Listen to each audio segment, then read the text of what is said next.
Konečne sa nám to povedlo. Tak. No, ono to ide nakoniec. Takže super, veľmi sa teším, že ste sa pripojili. Ja sa na to nakoniec povedal, toto je môj muž. Môj muž, ak sa o ňom mluvila, tak to je môj muž Romčík. Áno. Ahoj, ja som Vlado. Ahoj Vlado, rád ťa poznám. Ja za chvíľku zavolám moju manželku, aby ste aj ju videli, ale je teraz akurát dcerka došla z divadla, tak chvíľku je s ňou, za chvíľku príde sem. Veronička, potom keď môžeš na chvíľku, dobre? Okay. To si děláš srandu, že tvoje manželka je Veronika nebo dcera? Veronika je manželka. A já mám dceru Veroniku. No, naša dcerka je Nelka. Nela. Takže áno, tu je moja manželka. Dobrý večer, pozdravujem vás. Takže toto sú naši českí priatelia, s ktorými sa teda spájame. To je prvýkrát, čo sa takto vidíme. A budeme rozprávať o veciach, ktoré teda my normálne žijeme. Pre niektorých to môže byť nejaké sci-fi alebo nejaká blbosť, ale chcem rozhodne povedať, že my nie sme tí, takí, jak vykrikovali od Humenného až po až v celom Československu, že čo je živý človek a narobili tu taký bordel a chaos v ľuďoch. My nie sme takí, my sme úplne v pohode, sme normálni a dokonca aj úprimní, takže toto je naša prednosť oproti všetkým ostatným. Určitě. Ano. Souhlasím. A všimni si, jak jsme vybavení, jo?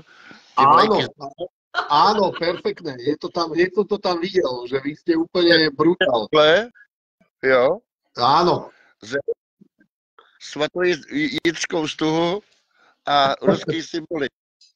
Já nemůžu jinak. Já jsem v té sovětské armádě tenkrát byl. Rok 85 a byl to Afgán. Aha, takže máš skúsenosti.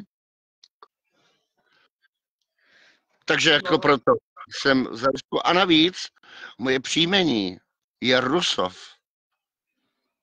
No, tak to hovorí samo za seba. Ale už víc ruský to nejde. Jasné. No dobre, tak ja som tiež bol na vojne, takže ja som takisto prešiel tým a na vojne sme mali také nápisy so Sovietským zväzom na večné časy a tak ďalej. Boli to naši priatelia, kamaráti a bolo dobre, ja sa nemôžem sťažovať. Bola to úplne iná doba a neraz spomínam, že by som ju vrátil. No ale sme sa prehúpli do úplne niečoho iného a my sme sa stretli tu, aby sme ľuďom teda ozrejmili, aj keď momentálne vidím, lebo ja mám ten shadow ban, ale málo ľudí tu teraz bude, to je úplne normálne, lebo toto video sa nebude odporúčať ľuďom, keďže som zablokovaný takým svojím spôsobom, tým facebookovským, alebo teda globalistickým, čo robia s nami, že nám všetko len prikazujú, rozkazujú, vypínajú, obmedzujú. Proste toto je ten liberálny svet, ktorý oni chcú, aby ľudia držali hubu a krok a proste nič iné. Byť otrok a keď máš 60, ideš rovno do trúhly, my ťa zakopeme, dovidenia, už si nepoužiteľný. Takže asi tak, no. Je tak, Veronika? No, ona je ešte mladšia, ona má len 38, ale zase je skúsená a prešla skúsenosťami. Najmä ten COVID nám otvoril oči, že čo sú schopní politici, čo sú schopní oligarchovia urobiť, ako sú schopní, alebo v podstate aj do tej debaty prejdeme, že prečo nedodržiavali ústavu, prečo nemuseli dodržiavať zákony, lebo sme v takom systéme a to už my vieme, že v akom systéme sa nachádzame. Je to tak, môžu potvrdiť. Takže asi tak, no v krátkosti, tak neviem. No ja vás tu nechám, veľmi ma tešilo, určite sa vidíme aj osobne ešte. Dcera mi došla domov, tak ju idem poriadiť. Bola v divadle, tak sa idem postarať o rodinku. Moc ma teší a určite sa vidíme, budem sa na vás moc tešiť. Tak pekný večer vám želám, majte sa. Jej sa hezky, ahoj. No, ona totiž tá dcerka naša nebola celý deň doma, lebo bola na futbale, chodí na futbal, má aj normálne riadne kopačky, výstroj, všetko, takže teraz má športovú aktivitu takú novú, ale okrem toho chodí aj na tanečnú. No a celý deň nebola doma, teraz došla, ešte išla do divadla. No a my sme boli medzi tým teraz s Veronikou v Bratislave, bývame v Radave, ale museli sme ísť 240 km, lebo Veronika v pondelok, ona robí permanentný make-up už 11 rokov, ženy skrášľuje tým svojím spôsobom, pomáha ženám, lebo robí aj medicínske tetovanie, zabudla si nejaké pigmenty, tak sme museli do Bratislavy na otočku, takže mám toho dosť, my sme došli teraz, bolo 7:30, takže to bola fakt akože na otočku, no ale taký je život, ale však ja sa nesťažujem, len hovorím, že máme to také perné niekedy tie dni. Chcel som odpočívať, ale presedel som v aute. Takže tak. Dobre, počujete ma dobre? Veľmi dobře. Áno, tak super. No dobre, no tak toto videjko ja po skončení hneď budem sťahovať a budeme si ho uverejňovať kade tade, takže kto bude pozerať, si pozrie, kto nie, tak si to pozrie neskôr a tí ľudia postupne na to náckaču. Tak poďme na tú debatu, poďme debatovať, že prečo vlastne, čo chceme tým ľuďom ukázať, alebo ja by som aj navrhol, že by sme mali ukázať, pretože to je to, čo sa udialo za posledné tieto 3-4 roky dozadu, tak to už je akože silná káva. A máme možnosti vidieť ešte aj dodnes niektorých, ktorí tu rozprávajú o živých ľuďoch a o živom človeku a čo proste, ja som sa zobudil a len pozerám, že čo sa to pre Boha deje. Že zase niečo iné, informácie, aby ľudia nadskakali, aby niekto zarobil, tak ozrejmime to, že my, keď nejakú aktivitu budeme robiť, tak určite nie je takýmto spôsobom. My sme si už stanovili termín 1.6., že urobíme osobné stretnutie Čechoslovákov v Skalici. Bude to, ježiš, čo to je, jak sa to volá, Zlatnícka dolina, tam sú lúky, takže odtiaľ nás nikto nemôže vyhodiť, lebo ja naschvál som to dal takto, pretože ja už som raz robil jedno stretnutie a mali sme rezervovanú miestnosť niekde na nejakej čo to bola univerzita a si predstavte, že deň pred stretnutím mi napísali, že mi to rušia, takže sme vedeli, odkiaľ vietor fúka, niekto tam zavolal a zrušil to.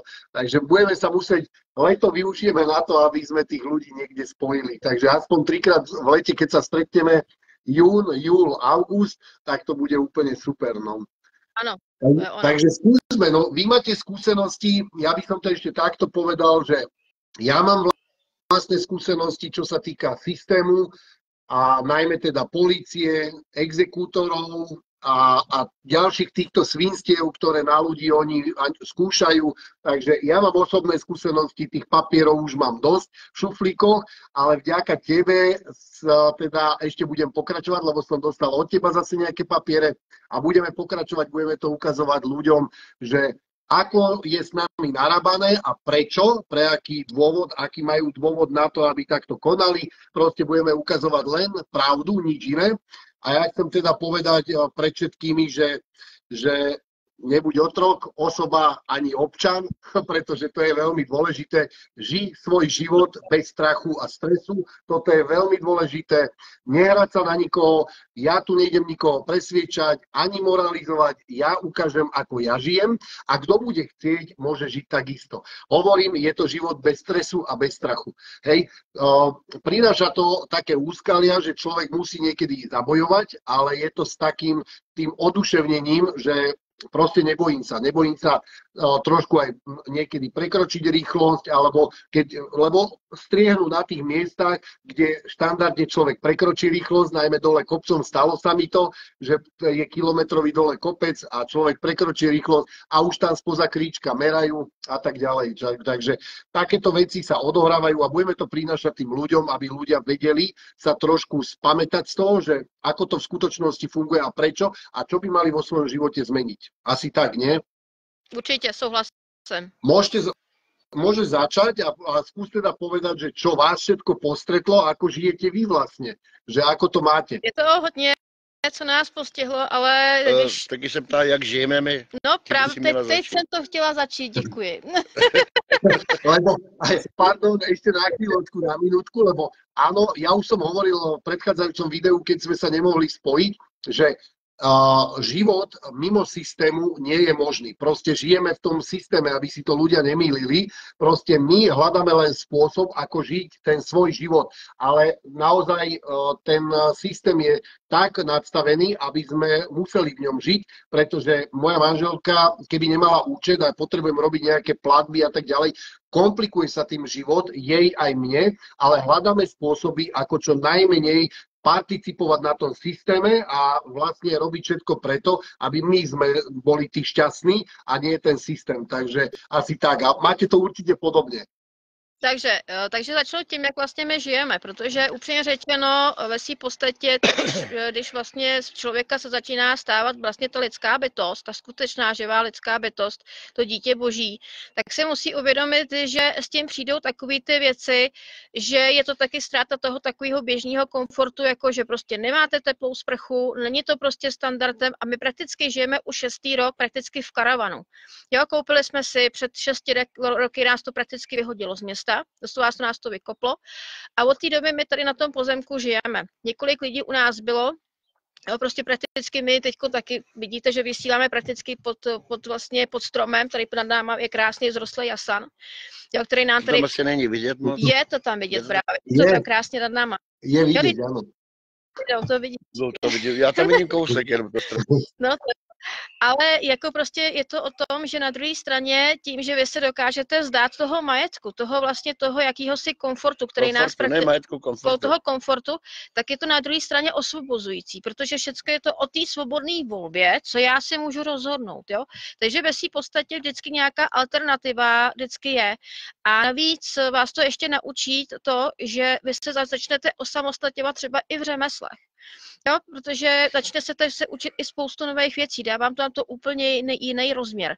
Jinak ve své podstatě je to opravdu o tom, že když do toho člověk opravdu jde a jak ty říkáš o tom systému, není to opustit systém jako takový, ten nelze opustit, ale já říkám, že my opouštíme systém věcí, protože oni o nás skutečně uvažují jako o věcech, jako o těch otrocích a tyhle systémy my opouštíme. Z tohoto my odcházíme, protože my jsme prostě prokoukli ten podvod, který tady je. Právě proto nelze z toho systému samozřejmě odejít úplně, to ani nelze, ale já můžu opustit právě ten systém věcí právě skrze ty vlastně jejich takzvané háčky a postupně ty háčky uvolňovat. Ale je potřeba nejdřív jasně a zřetelně pochopit, jaký systém skutečně já opouštím. Vlastně, jaký je základ. Spadla ti vlajka. A právě, jo. Aha. Jo, takže je to prostě o tomhletom, že je opravdu si umět uvědomit, co to vlastně opouštím, od čeho vlastně odcházím. Protože pokud to někdo udělá překotně a bez rozmyslu, tak si může docela solidně naběhnout, protože nejdřív se to skutečně musí, jak já říkám, nejlépe úplně napsat na papír. Ale hlavně je to taky o tom poznání. To znamená, jestli teda ten člověk vůbec v jakém systému žije. Že tady prakticky opravdu žijeme ve systému, vlastně ve firemním systému, který má vlastně jakýsi prakticky takovej poněkud polovojenský význam, protože ve své podstatě proto tady máme vlastně policii, která je skutečně polovojenskou organizací už dneska. Ale hlavně opravdu, když máme tady firemní uspořádání.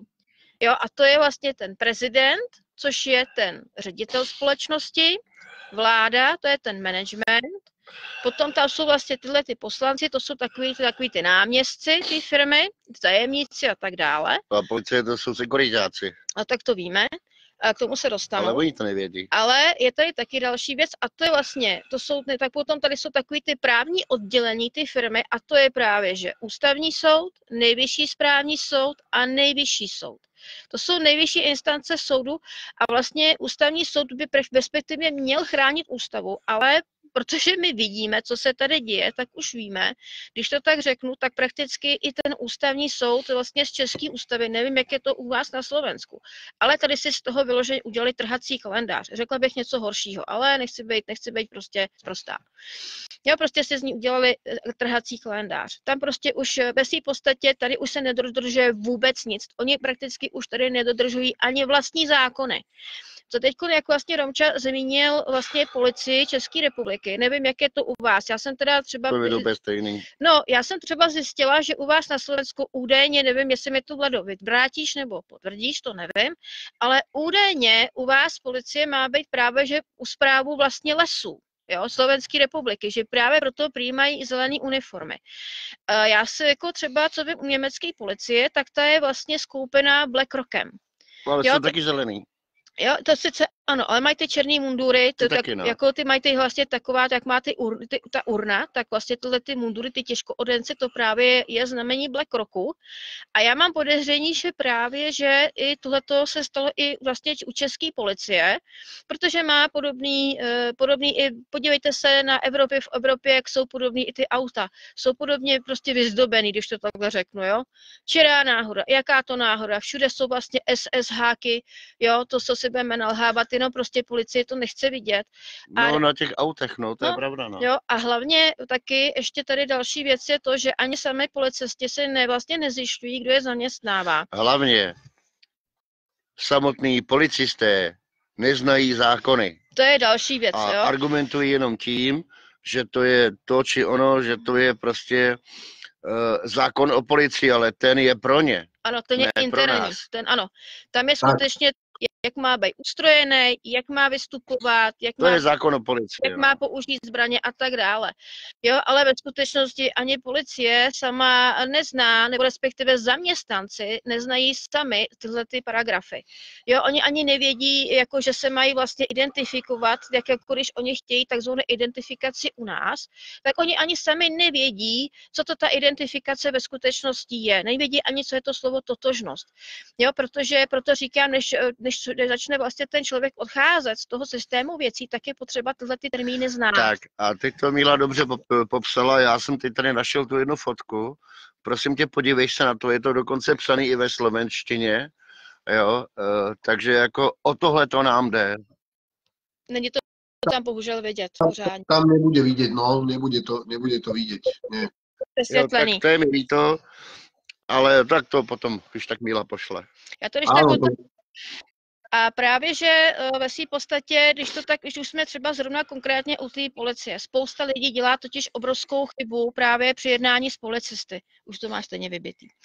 A teďkon je to o tom, že ve své podstatě dělají tu chybu, že oni jednají z toho auta. Mě vlastně kontrolovala prakticky za tu dobu vlastně jenom jedna policejní hlídka a ve své podstatě udělala jsem jeden krok. Máš to vybitý, když ti to říkám. Jo, dobrý, no, jdu to nabít. Jo. A právě, že já jsem teď udělala to, že jsem prostě vystoupila a zjistila jsem, že tohle by jim bylo velice nepříjemný. Protože najednou já jsem byla na jejich úrovni a mohla jsem se jí prostě podívat hezky z očí do očí. A tohle to jim prakticky rozhodilo. To byla první věc, která je rozhodila. Další věc je se s nima prostě nehádat. Ale v klidu mluvit, prostě jako jo, hleďte se, já tady mám takovýhle věci, teďko samozřejmě on z toho rozhozený, protože oni počítají s tím, že by byl klást odpor. A když to zkrátím, tak v podstatě on na mě zkusil to, že na ně použije násilí a já říkám, vy se mnou chcete prát, kvůli čemu? Říkám, podívejte se na sebe, vy jste ozbrojený, ovládáte hmaty chvaty, já nic takového neovládám. Za co mě teď jako tady chcete jako zblátit? Jako kvůli čemu, že prostě není po vašem? Tak potom zkoušel vyšet hlas, to je ta jejich psychologie. Jo, protože už jenom to, že vy na ně začnete křičet, tak to už je pro ně to výzva pro to, nebo už oni s tím moment vás můžou prostě spacifikovat. Jak jsem řekla, hledajte se v klidu. Normálně nekřičte na mě, já na vás taky nekřičím. A v ten moment šel dolů. A posledně, co vyzkoušel, že mi začal prostě tykat. Já říkám, my jsme spolu chodili do školy, že o tom nic nevím. Jo? Ale ve finále to dopadlo tak, že za prvý jsme se skoro málem podali ruce na usmířenou, to byla jedna věc. A za druhý prostě bylo šťastný, když se mě zbavil. Jo? A to je právě ono, protože vlastně v podstatě já mám totiž ve správě, mám vlastně jak občanku, tak vlastně i řidičák, vždycky mám vlastně vlastní správě.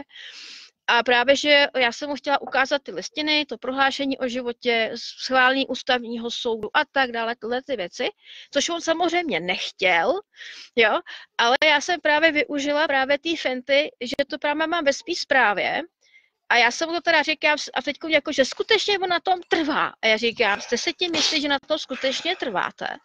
Ano, trvám na tom, že chci od vás prostě to a to. A já říkám, tak mi dovolte, abych vás seznámila se skutečnostmi a teď jsem ho seznámila s těma listinama a říká, teď to tady máte, jo. A teďka on byl úplně rozhozený, jo, protože on najednou viděl tu, jako, protože oni nás totožňují podle nějaký kartičky. A já jsem, teďka měl samozřejmě takový to tak, paní Čechová, a já říkám, já nejsem paní Čechová. A teďka on se zarazil. Říkal, tady to je napsaný. A já říkám, ta Čechová, ta Miloše Čechová, to je ta kartička. Já ne.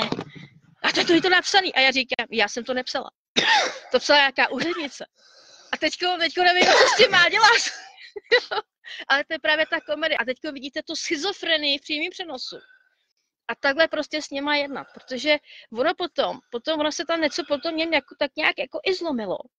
Jo, protože on mi říká, no víte, jako s některýma věcmi s váma jako nesouhlasím a tohleto, ale zase v něčem máte pravdu. A ono najednou se to prostě proměnilo v takovou i příjemnou diskuzi. A o tohle to jde.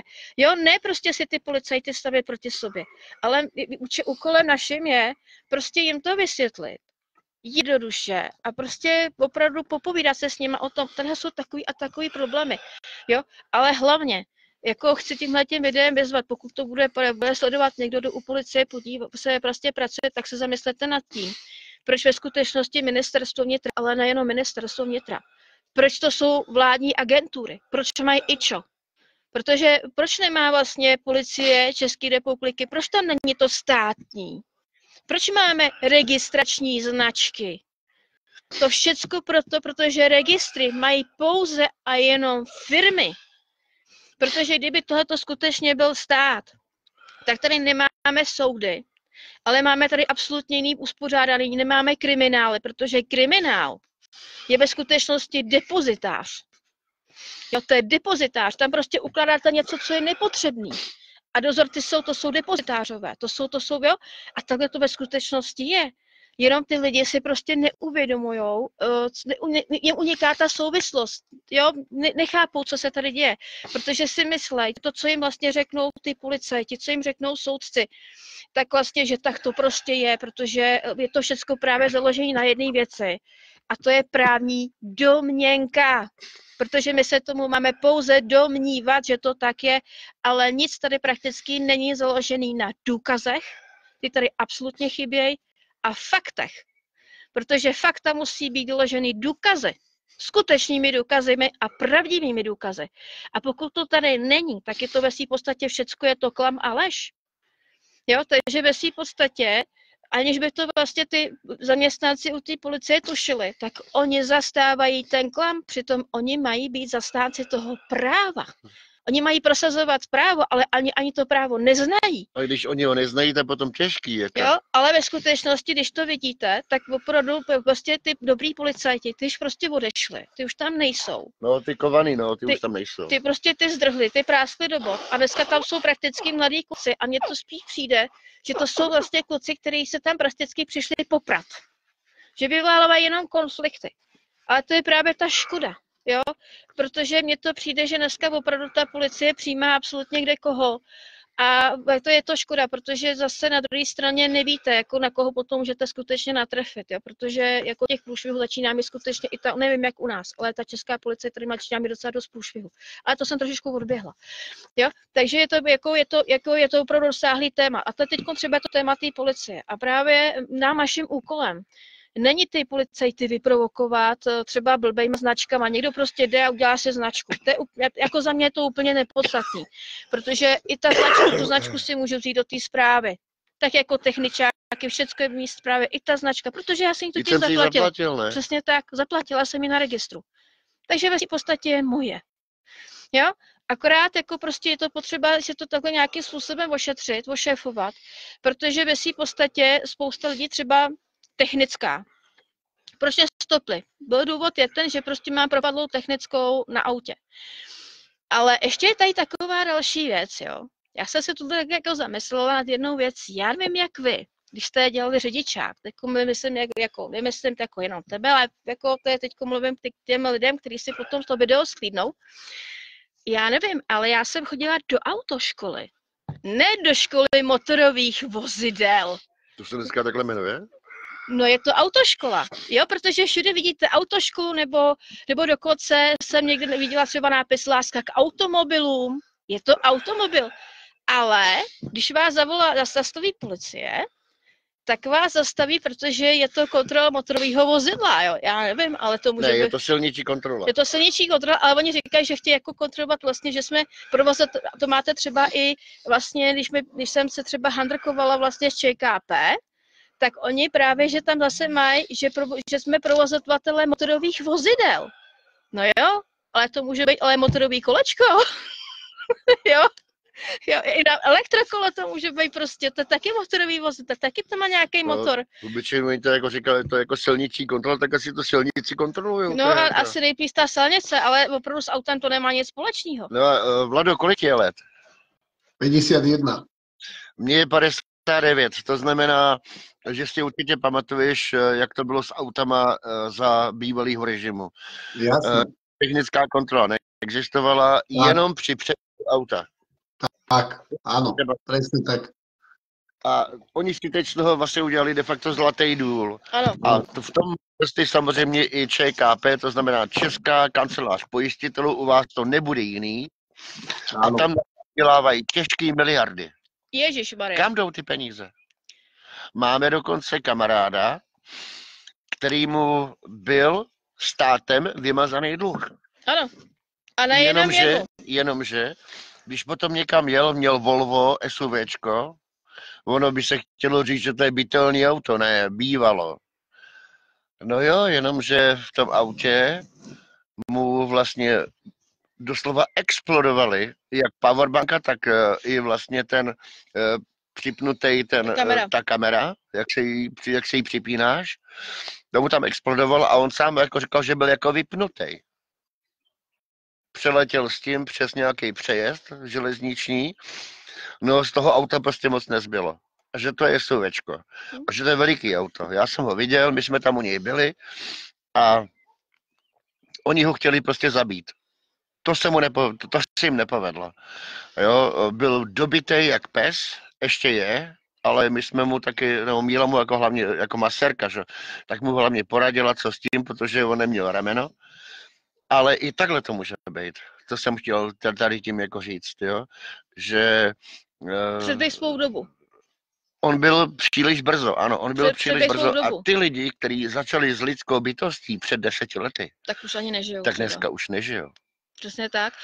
Ale teď je právě ta doba naopak, teď s tím vyjít ven, protože ten systém skutečně ty lidi opravdu začíná to skutečně se to sypat. A co jsem chtěla říct, třeba zrovna teď, když jsme narazili na to ČKP, nevím, jak je to u vás na Slovensku, jo? Ale já jsem třeba opravdu pátrala potom, protože vůbec, co to vůbec ta česká kancelář pojistitelů vůbec je. A musím teda říct, že tohle to je opravdu místo, kde opravdu unikají obrovské peníze, ale opravdu miliardy peněz ročně. Protože mě docela dost překvapilo, když vlastně já jsem totiž chtěla vědět, kam prostě moje peníze, které já jsem za pojistku zaplatila, kam odešly. Protože když já někomu svěřím peníze, tak ve své podstatě je to o tom, že on ty peníze spravuje. To znamená, on má odpovědnost za to, kam ty peníze odešle, co s nima, jak s nima naložil. A on je povinný, když někdo po mně ty peníze chce, je absolutně jedno, kdo to je. Je to vlastně i finanční úřad. Pozor, i finanční úřad vám je povinný doložit, za co ty peníze chtějí. Jo?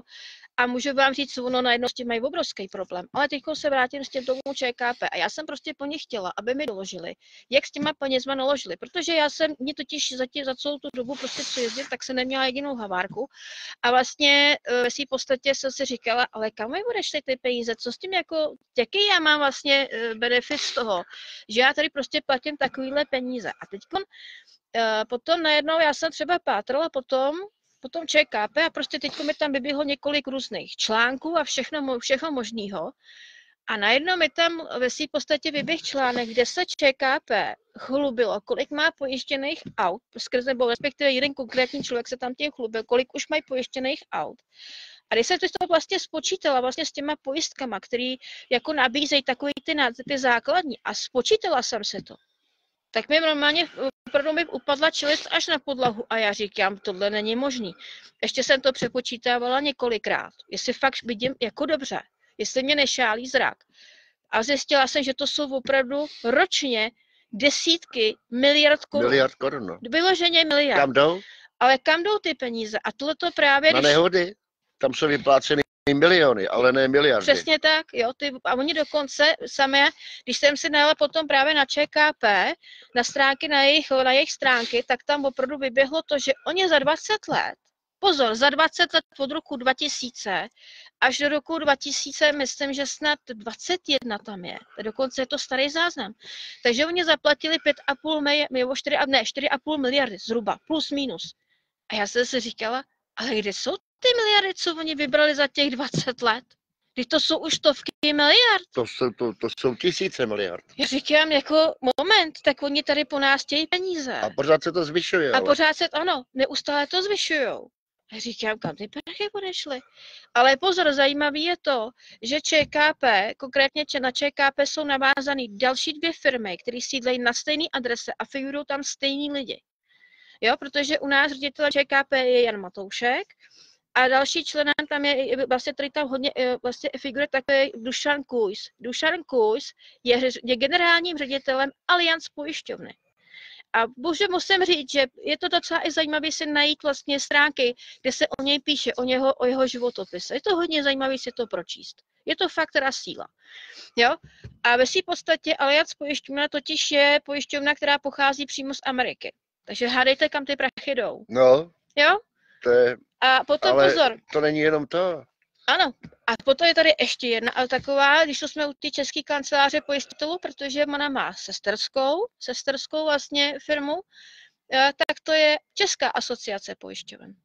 A můžu říct, to je další odliv dalších miliard peněz, protože tam je zase nějaký skupenství, nějaká skupina prostě pojišťoven. Ale pozor, to ještě není všechno. Pak je tady takzvaná skupina pojišťoven ČSOB. To je další. A to jsou pozor. A ČSOB spravuje zase hypotéční smlouvy. Já jako, víte, že, nebo vlastně víš z mých videí, já jsem tam ty hypotéky rozebírala. A musím teda říct, že to je ale hodně dobrý job vydělávat peníze, když vám přece prodají smlouvu za nějaký tenhle peníze. Oni vám ve skutečnosti skutečně prodají produkt. Jo? Mně se líbilo to, že dokonce mi to přiznala jedna ženská vlastně tenkrát ještě z Rajvky, že jsem si koupila produkt.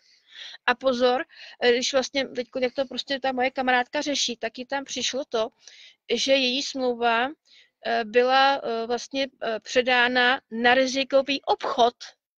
Takže oni přiznávají sami, že ve skutečnosti vůbec peníze nepůjčují. Takhle z nich totiž ty důkazy totiž vytaháte. My to vieme. Jo? My to vieme. Ja vás teraz preruším, lebo však to je veľmi zaujímavá debata, ktorú budeme rozoberať na osobnom stretnutí, ale aby ľudia pochopili, že prečo toto rozprávame, toto sú veci priamo zo života. Toto sú veci priamo zo života vás, nás, lebo my sa trošku zaoberáme aj tým, že kam idú peniaze, kto to podpisuje, či to podpisuje, komu to patrí a tak ďalej. Bežného smrteľníka to jednoducho nezaujíma už len z toho dôvodu, že 90% ľudí na tejto planete žijú materiálny svet. Hej, alebo teda materiálny život. Ich zaujíma materiálno. Ich nezaujíma to, že čo konzumuje, kto to vyrába, aké potraviny kúpi v obchode, ale jeho zaujíma, či bude mať aké hodiny, aké oblečenie a proste aké auto a tak ďalej. Ja nehovorím, že každý, že má žiť na strome alebo v jaskyni ako medveď alebo na strome ako opica, ale toto nikto od nikoho nechce každý si vyberať ten svoj život. Hej, niekto môže žiť tak, iný tak. Ale tu je podstatné povedať to, že nosná téma na dnešné video malo byť najmä to, že sa tu rozmáha to, čo my rozprávame a vieme o tom, tak druhí si z tohto berú viacej a teda chcú byť zaujímaví a možno aj vyťahovať z ľudí peniaze. Máte to vy v Čechách, pretože ja keď zapnem ráno telefón, tak jeden pán, ktorého volakedy cez COVID sledovalo aj 3000 ľudí, tak teraz rozpráva o živom človeku.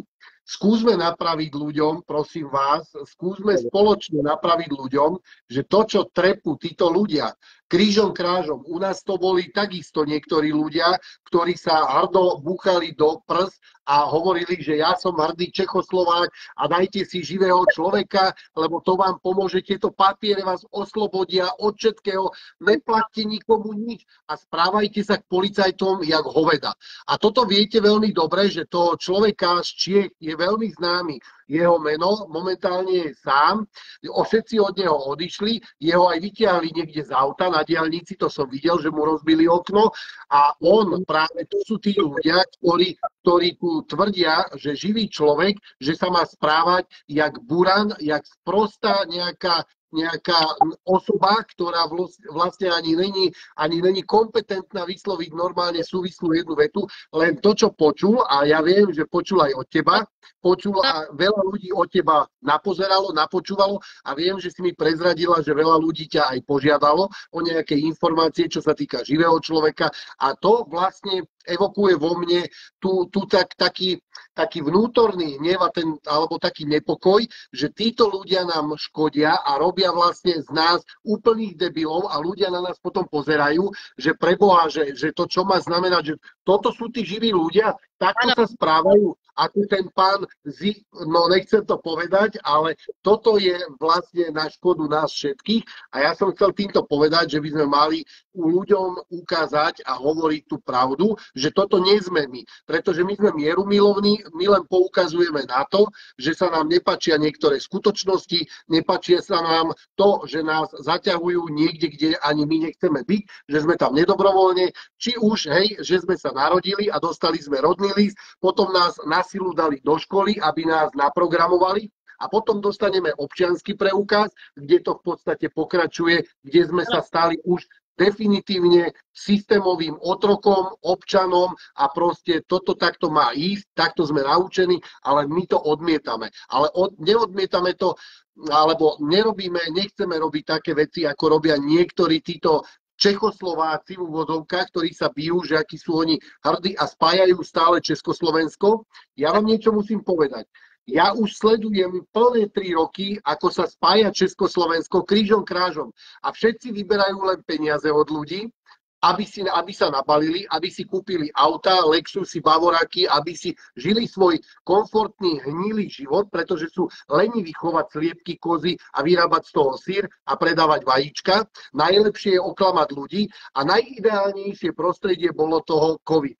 To COVID, ten bol najideálnejší všetkých klamať, aby ľudia, lebo ľudia jednak už boli tak znechutení, a teraz začali veriť takýmto ľuďom, ale na to, no, môžem povedať, že z časti nás to zavádza do toho, že všetci spadneme do toho vreca a práve preto my sme sa rozhodli, že naozaj skutočne skúsime spojiť tých Čechoslovákov a skúsime vysvetliť ľuďom, že to nie sme my sme iní. Môžeš. Vlado, ne, že my to zkusíme, my to prostě uděláme. Ano. Tak, Můžeš zkoušet nějaký experiment doma, ale my to prostě uděláme tohleto. To je důležitý. A to všechno, o čem ty jsi vlastně mluvil, my Češi jsme daleko vepředu. Ty jsi mluvil o živým člověku. Ale je to lidská bytost. My už tady máme dokonce i živýho muže a živou ženu. To je další, no. To jsou právě tady ti jako zlatokopové, kteří za tohleto chtějí prostě peníze a tak podobně. Jo. My jezdíme hromadu kilometrů kolikrát a naše auto není zrovna moc levný, jo. Ale prostě máme takovýhle auto a já jsem to auto původně chtěl jenom do práce, je to 8válec. Ale jedeme za těma lidma, tam jim řekneme, co vlastně jim chceme sdělit, oni nás přijímají a když si myslíme, že je to někde na 4 hodiny, ne, tam je to kolikrát na 6 až 8 hodin, protože ty lidi to tam takhle chtějí. Ano. A někdy vlastně de facto jako večer jedeme teprve domů.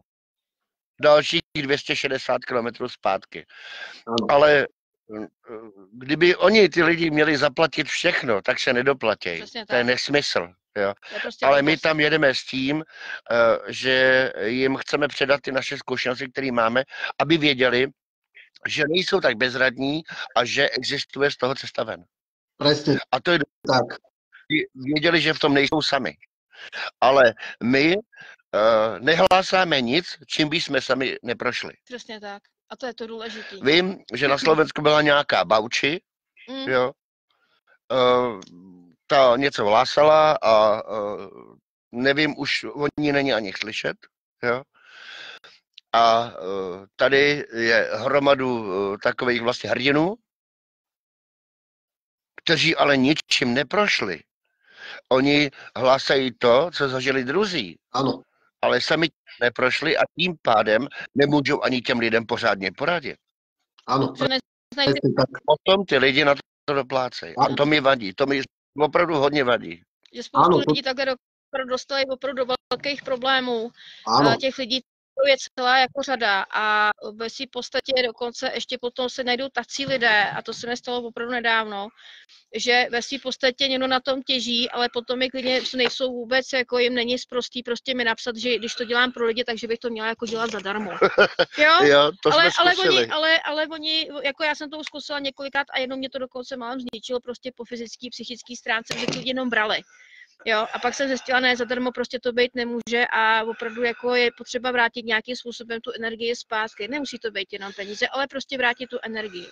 Jo, může to být jako... Není ani o to, ale jde o to, že lidi jsou zvyklí prostě platit. Ano, přesně tak. A ten, kdo něco nezaplatí, tak si to prostě neváží, to je jako leták někde tam v Lidlu. Přesně tak, jo.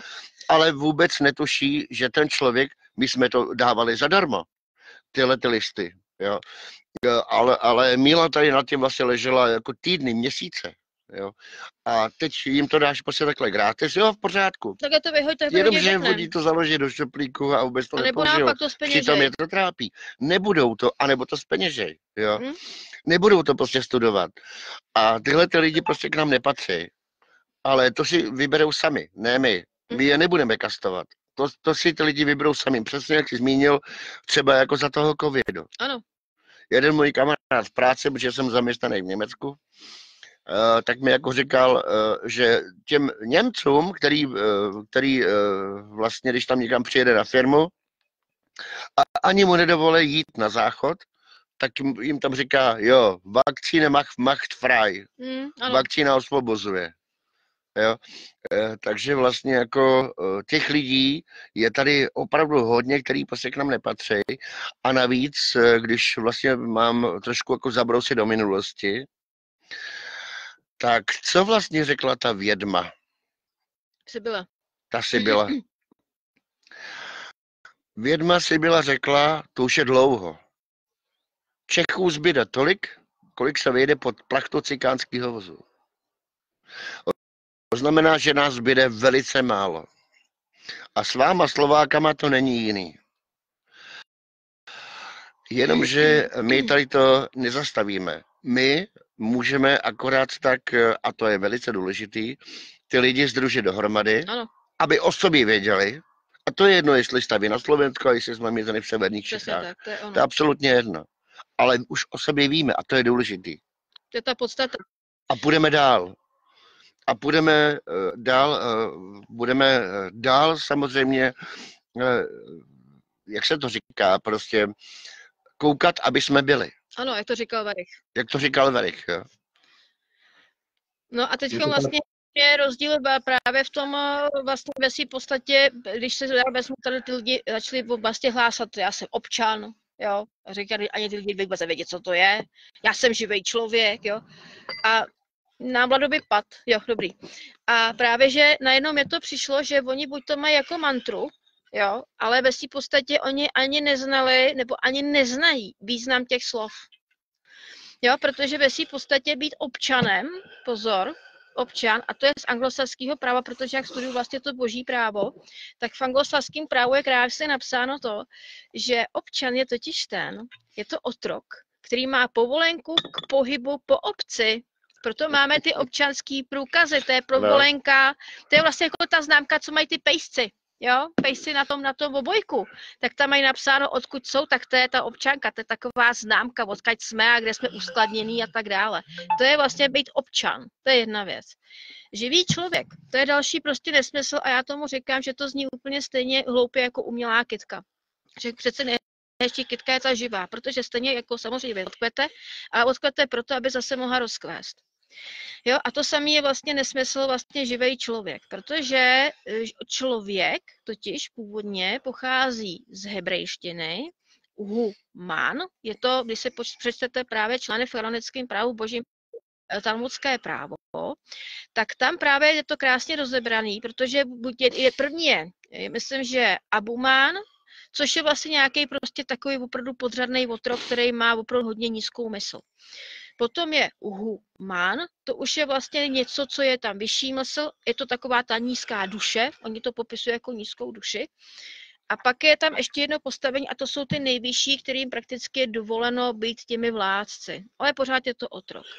A to je právě to, že ve skutečnosti human, je to napsáno je to pomlčka human, ale pozor, je to v angličtině human. No. Jo, takže vlastně ve své podstatě v angličtině máme prakticky i hebrejský vlastně výrazy, které prakticky jsou zavádějící. Takže ve skutečnosti, když někdo řekne, že živý člověk, tak říká, jsem živý otrok. Ano. Takže je to absolutní nesmysl. A proto ve své podstatě tady jediný, co je pravdivý, co je skutečný, a to je popsáno právě, že i vlastně v tom božím právu, a to je ta ve skutečnosti neživá, to jsme si dodali my, protože jsme vlastně živě narození, podle hlášení živě narozeného dítěte. Ve skutečnosti je to tak, že se jedná o lidskou bytost a je to 6. úroveň vyššího řádu podle božího práva. A to je právě ta lidská bytost a vychází to ze slova bytí, to je vlastně zase z toho kognitivního práva a je to ten život, prostě toto bytí jako takový, toto ty bytosti okolo nás, protože někdo tady říká, že vlastně bytost je démonická, ne, není. Ve skutečnosti to, co je démonický, tak to jsou ty entity, to je právě ten rozdíl. Jo, je potřeba si uvědomit, jako vůbec, co to opravdu ty slova znamenají. Ve skutečnosti je to tak, že i ta bytost ve své podstatě tady byla překroucená. Ale všechno je potřeba vlastně uvést na pravou míru, napravit tyhle ty škody, které opravdu tyhle vlastně ty takzvaní falešní proroci skutečně napáchali a že těch teda škod tady opravdu napáchali hodně. Neříkám, že odvedli něco dobře. To ani náhodou. Třeba za toho covidu některé věci udělali dobře, ale jenom některý.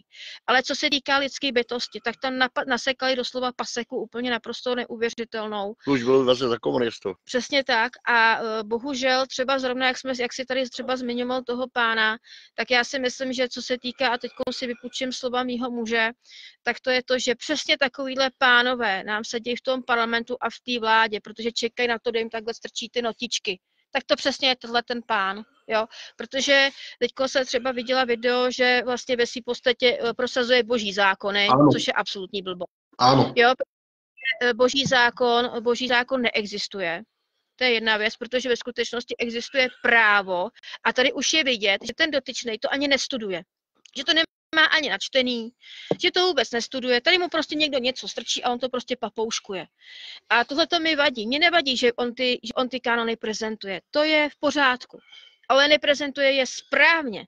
A právě na to může někdo doplatit. A právě přesně tak. A to může ty lidi dovést do takového maléru, protože rozdíl právě v božím právu a vlastně v tom právním systému, který tady máme, tak jsou obrovský. Protože ty právní systémy jsou takzvaně mrtví. To je pouze prostě napsaný nějaký text, kterým se tady opravdu někdo takzvaně řídí. Ve skutečnosti se s tím neřídí vůbec nikdo, protože to ani pořád nikdo nezná. Kdežto pozor, boží právo je živé. Je to kolektivní, jedinečný kolektivní vědomí. A to je právě ten rozdíl. A pokud se to skutečně nepoužívá tak, jak má, jo, jdeme ta ruka nahoru, jo? Jdeme to prostě nahoru k tomu vesmíru. Jo, je to propojení. Protože v ten moment, kdy já skutečně používám to boží právo správně, tak já jsem členem, propojuju se s tím jednotlivým jedinečným kolektivním vědomím. A v ten moment já dávám, a mám teď krásně zpětnou vazbu, takhle mi mrazí celá ruka, nádherných propojení, tak vlastně ve své podstatě, tak v ten moment já dávám průchod a vlastně pošlu to sem do toho éteru. Ať to tady začne pracovat. Ale musím skutečně to boží právo znát, protože pozor, rozdíl mezi zákonem je to, že to je zákon, je to prostě nějaká poučka, je to nějaká definice. Ne, zákon je něco, co prostě musíš dodržovat. Takzvaně. Ale jo? právo. Ale právo je to, soubor. na co ty máš právo. Přesně tak. Ano. Nic ti nezakazuje, protože každý, kdo užívá kanonický právo, ví, jak se má chovat. Ano. Tak. A určitě to nebude tak, jako jsme slyšeli po naší přednášce, že a konečně, když se nechal oživit, a konečně můžu jezdit 80 km v hodině přes vesnici. Neexistuje, na to zapomeňte. Na to zapomeňte. To neexistuje tady, to v žádném případě. Ale on si to takhle prostě přebral. A tohleto vlastně... ty lidi mají potíže potom. Ano, tohleto vlastně kanonické právo má co dělat, ať se vám to líbí nebo nelíbí, má co dělat, my jim říkáme přátelé odinut. Má to s tím co dělat, protože nejsme tady sami, jestli si někdo myslí, že jsme tady sami, tak je blázen. Jo. A my o tom hodně víme. A právě proto na základě toho i vlastně jako jednáme. A jak to tak jako vidím vlastně s odstupem toho času, to už je vlastně dneska 5 let, co vlastně se tomu jako věnujeme, nebo úplně do hloubky je to asi 3 roky, ale už jsme si začali daleko dřív, tak můžu jenom potvrdit. Že tohleto má to společného i s těma lidma, kteří nejsou tady z té planety. A nechci tady to všechno dehonestovat, protože takhle to je. A pokud to takhle někdo nepřijme, je to jenom jeho věc. Je to jeho problém. Je to jeho problém. A že bychom se zbláznili? Ne, nezbláznili. My velice dobře víme, o čem mluvíme, protože máme osobní zkušenosti. A už jsem to říkal předtím, bez osobních zkušeností my nebudeme říkat takové věci. To ani nelze. To ani nesmíme, jo, protože ve své podstatě, pokud já budu kopírovat někoho vlastně životní zkušenosti, tak tam nejsou ty emoce a to každý pozná. Ano. Jo, protože v momentě, kdy vlastně já budu mluvit o svých skutečných vlastně prožitcích, o svých vlastních zkušenostech, tak tam do toho jdou i ty emoce. Jo, a v momentě, a jsou tady spousta lidí, kteří poprvé tady třeba prezentovali, a to jsem třeba viděla i některý videa, že prostě prezentovali nějakou zkušenost, ale nebyly tam ty emoce a mně bylo naprosto jasný, že oni to u někoho to prostě slyšeli. A to je právě ten rozdíl. Jo, takže právě ve své podstatě, a tady je ještě navíc jedna věc, lidem totiž začíná fungovat intuice. Čím víc, tím líp. Ano, a to je přesně, a to je dobře, to je totiž ta správná cesta. Protože ono právě tady ještě taková věc a tohle to je něco, co si tyhle ty falešní proroci neuvědomují. Protože v momentě, kdy vy se totiž stanete vlastně tou lidskou bytostí, tak vám se otevírá úplně jiný svět. Jo, samozřejmě, ten systém vám prostě bude dávat zkoušky. Bude vám, ano, ale o tom to je, abyste skutečně tomu stvořiteli, tomu božskému stvořiteli, abyste mu opravdu ukázali, a skutečně seš ta lidská bytost, tak předveď, jaká seš lidská bytost. A teďko prostě procházíte těma zkouškama, protože ve skutečnosti je to tak. A to je moje poslední zkušenost, je to o tom odložit ten strach, úplně ho odložit. Jo, i o ty příbuzný ho prostě odložit, protože oni budou vydírat. Jo, dokonce to zkoušejí i na mě, vydírání, nátlak, prostě pomalu výhrušky a tak dále. Jo, ale to je potřeba se na to prostě opravdu psychicky připravit, protože bez toho prostě oni vás nepustí. Protože, jenom dokončím myšlenku. Jo. A to je právě to, že v momentě, kdyby se skutečně stáváte tou bytostí, tak vy jste ti tvůrci toho svého života, ne ten systém. Vytvoříte tu skutečnost. A to je to krásný. A nutno podotknout, Vlado, a to bude pro tebe jako magnet, to, co teď řeknu, věřím tomu, že ano, že my tady vlastně žijeme na našem pozemku. Máme tady nějaký 2 karavany. Jeden 8metrový, tam bydlíme my a pak je tady vlastně obytná Avie. Ale to jsme koupili, protože to je taková moje srdcová záležitost, jako Avie, ne, víš co, jako s tím jsem kdysi dávno jezdil, jenomže tady ještě je jedna věc, a kterou jsme se uvěřili a vůbec jsme nechápali, když jsme to zjistili. Tenhle ten pozemek, na kterým jsme, tak tady kdokoliv k nám přijede sem, tak nemůže lhát. Ten, kdo přijede s tím, že chce lhát, tak začne mluvit o sobě pravdu.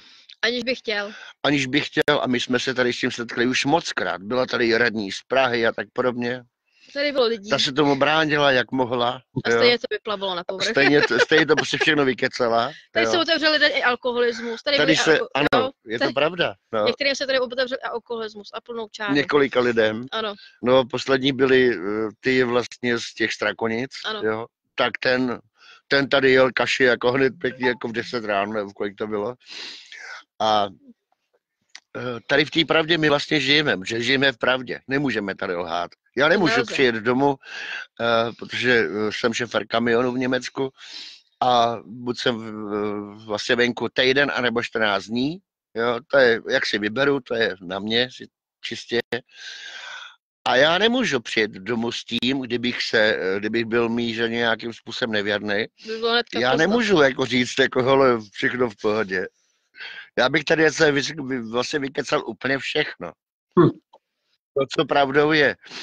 A taky jako ne, že bych jako měl tady ty touhy, ani náhodou, v žádném případě. Protože moje žena je moje žena. A je absolutně úžasná a já jí ctím, kudy chodím. A i takhle to jde.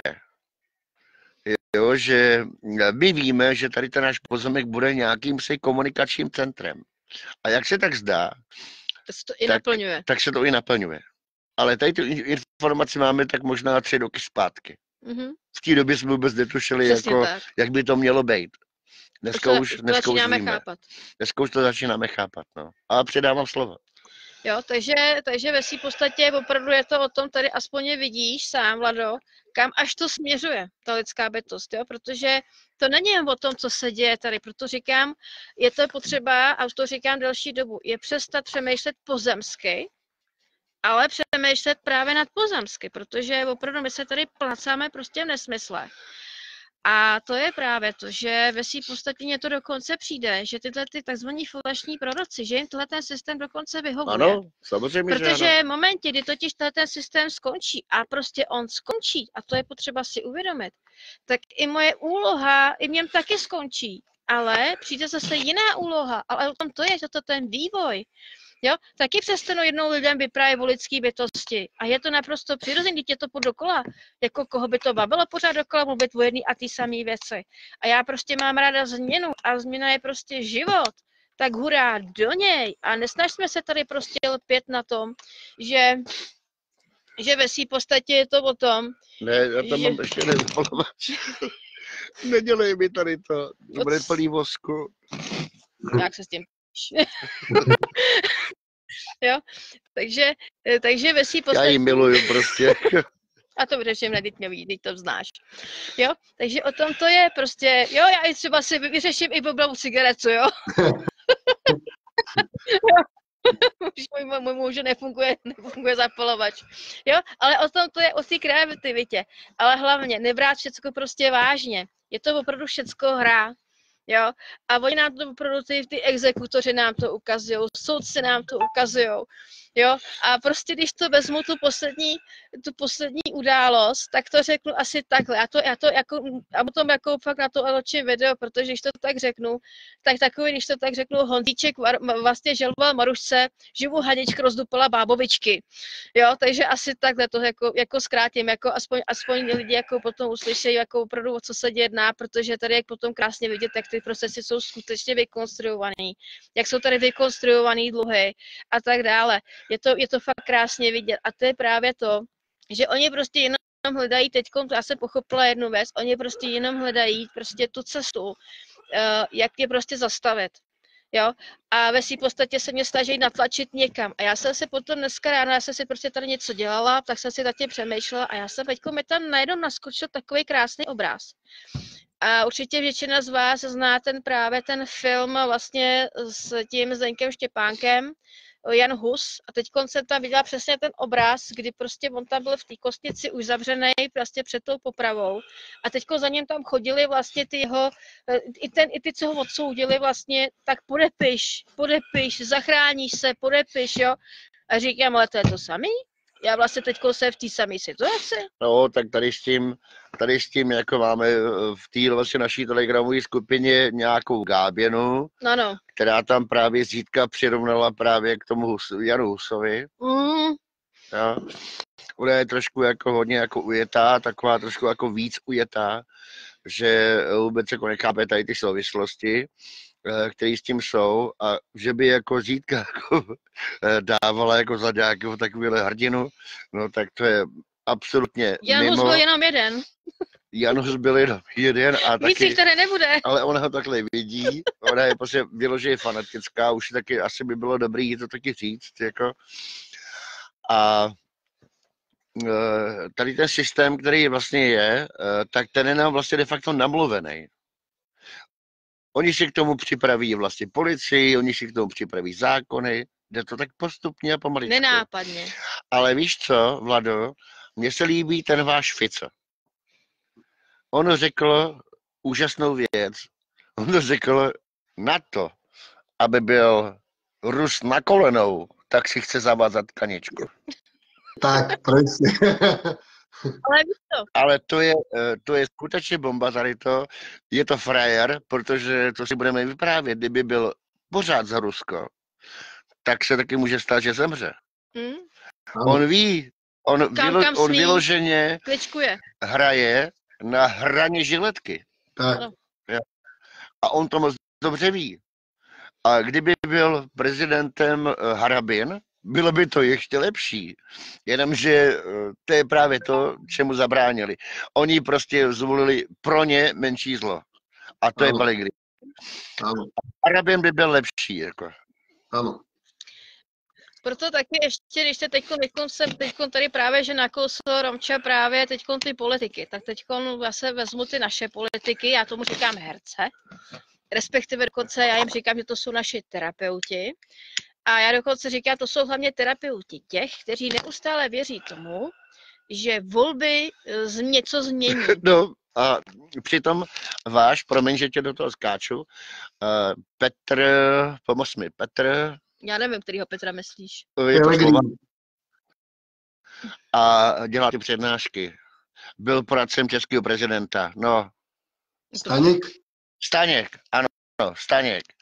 Tak ten tady o tom přesně mluvil. Ale on vždycky mluví tak a pak zase tak. On taky v jedným přednášce jako říká, volit už jenom od toho slova volit. Volit chodí jenom volit. Ale se říká, volit potom zase jako říkal další věc, že volby jsou důležitý. Jo.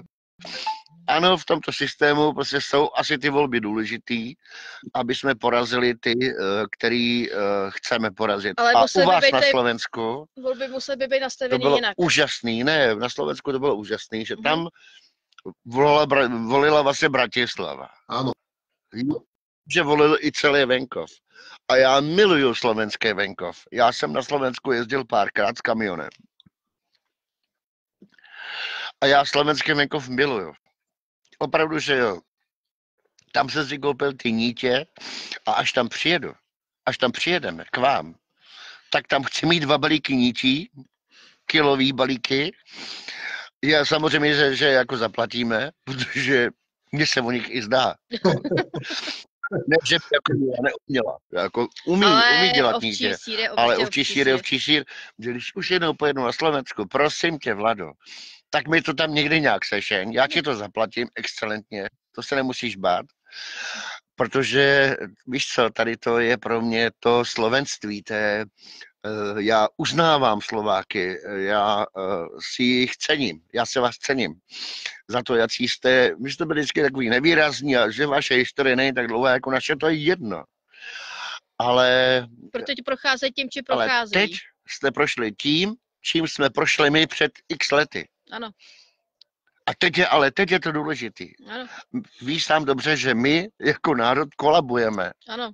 Ano. A je proto jsem měl, Vlado, tu vizi a já svým vizím věřím, že tady okolo nás jeli ruský kolový transportéry a tady na té naší návsi, která je zelená, tam je to nic dlážděnýho, tady končí všechno, tady končí silnice, tady končí demokracie. I covid. Tak tady stál tank T-72, modernizovaný, a měl sklopenou hlaveň k zemi na pravou stranu. To znamená, že v té vlastně vojenské terminologii, to znamená vlastně neútočení. Jo?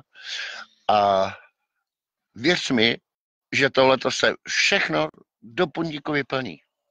Už je to otázka času ve svý podstatě. Vlastně ne Česká republika, tady ty blbouni, který jsou tam od prezidenta přes nějakýho tom Magora, Fialu a tak si o to přímo říkají. Ale oni mají strach sami o sebe. Ale to je jejich úkol.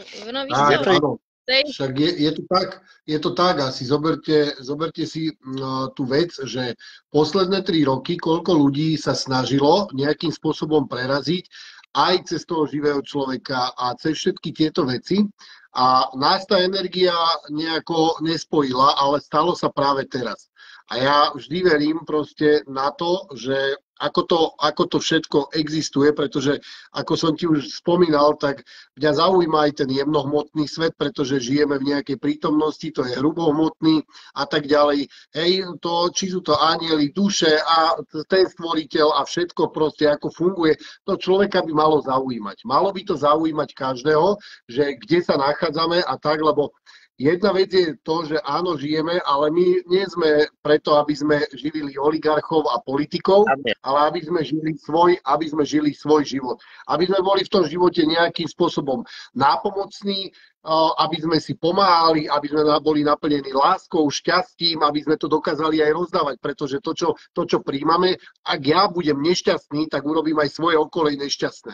Ak som šťastný, a to neznamená, že musím mať nejaké auto, musím mať nejaké materiálne hodnoty, ja môžem byť šťastný aj inými spôsobmi a mňa fascinuje napríklad aj to, že mal som teraz takú možnosť, boli sme jazdiť, lebo Audit mala takú možnosť a jazdili sme na autách, na rýchlych autách a keď ja uverejním niečo na sociálnej sieti, mňa fascinuje, aká dokáže byť nevraživosť a zloba a to negatívne a to hejtovanie na tých sociálnych sieťach, kam to všetko môže až zájsť.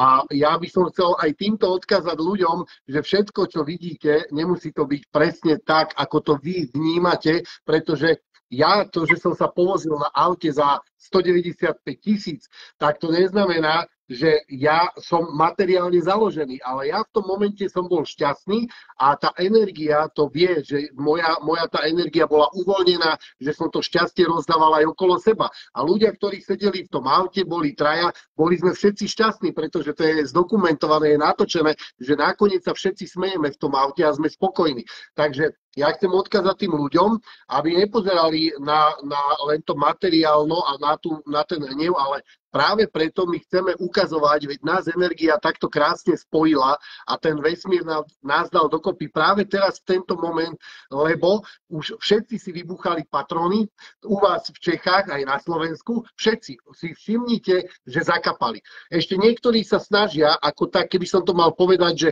ako keď zdochyňajúci koň kope, že sa snažia ešte sem tam niečo kopnúť, aby ľudia akože ich prebrali, ale ľudia už na toto neveria. Už neveria na tie klamstvá, lebo strašne ich oklamali istým spôsobom. Veľmi veľa ľudí dostali do problémov, veľmi veľa ľudí zaplatilo a zistili, že vlastne z toho nič nemajú, že prišli o peniaze, ktoré mohli využiť iným spôsobom pre seba alebo pre svoju rodinu.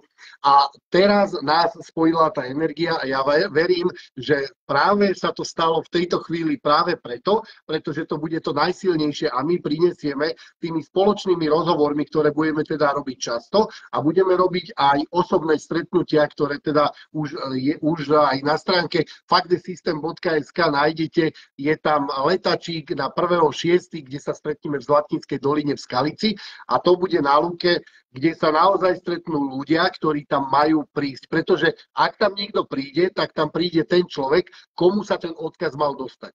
A to je v podobe aj toho letáku alebo hovoreného slova a dojdú tam ľudia, ktorí sú naklonení presne tomu, čo my hovoríme, lebo my nie sme žiadni fanatici, my nie sme žiadna sekta. Sektu pomenovávajú dnešný systém práve preto, lebo sa ho bojí. A preto nás budú označovať, že sme nejakí sektári, že sme sekta, ale ľudia si môžu utvoriť názor, keď vás pozerajú, že ak hovoríte, že to je úprimné, že toto sú normálne mierumilovné pomilovné slova, lebo my nebojujeme so systémom, aj keď názov Fuck the System, jebem na systém, znamená trošku také kruté slovo, ale v podstate sa tam odohráva niečo, kde ja vyjadrujem svoj názor, pretože mňa systém poškodil a veľmi, veľmi, veľmi ma poškodil. Môžete sa to tam všetci dočítať, môžete sa dokonca registrovať, aby ste sa spojili s takýmito úžasnými ľuďmi, ako sme my traja teraz na obraze. Takhle. Ono přesně teď mi krásně nahrál, já ti za tohle moc děkuju, protože ve své podstatě tady ještě za prvý je to ta sekta a právě ta sekta jsme právě díky těm lidem, kteří potom tady potom oživení začali právě, jak říkal Romča, právě lidé začali lítat po vesnicích prostě 80 nebo prostě v městech, jo, což je totální kravina. Protože ta 50 tam není kvůli těm lidem, ta je tam kvůli nám, to chrání nás, řidiče. Ne, vlastně my, co teda sedíme v tom autě a my řídíme to auto. Ale to nechrání ty lidi, to chrání nás, jo, my prostě máme být jenom obezřetní, prostě helejte se, teďko se prostě budete nějaký ohleduplný máme být. Přesně tak, jo, ale to chrání nás, jo, protože vím, co dokážou malí děti, jo, takže mám to vyzkoušený a fakt to není nic příjemného, proto je tam ta 50. Další věc je ta, proč nás nazývají sektou, protože tady jsou prostě lidi, kteří, počkej, teďko třeba zrovna, teďko taky, jo, teďko zrovna jeden teďko skončil v Plzně taky prostě sedí, teďko tam sedí v base. Proč?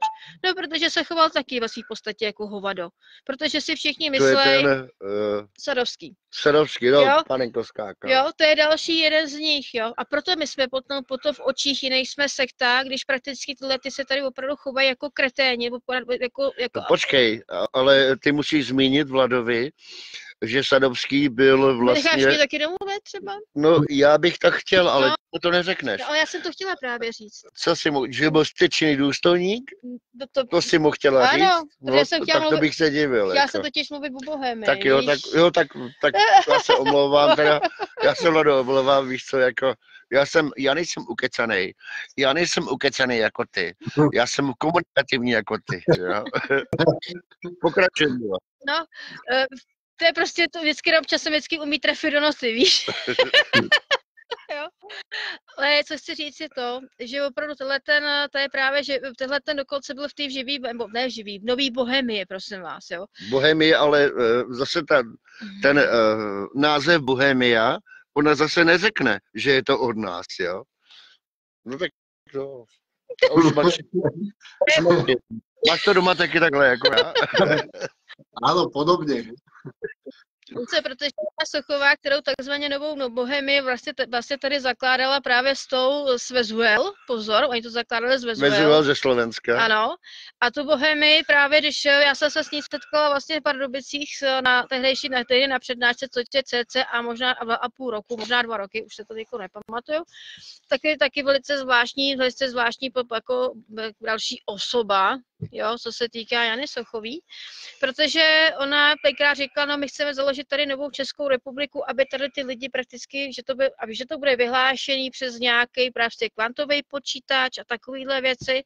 Jak já jsem si říkala, moment, jako co to je za nesmysl, to byla první, co mě napadla, že to totální blábol.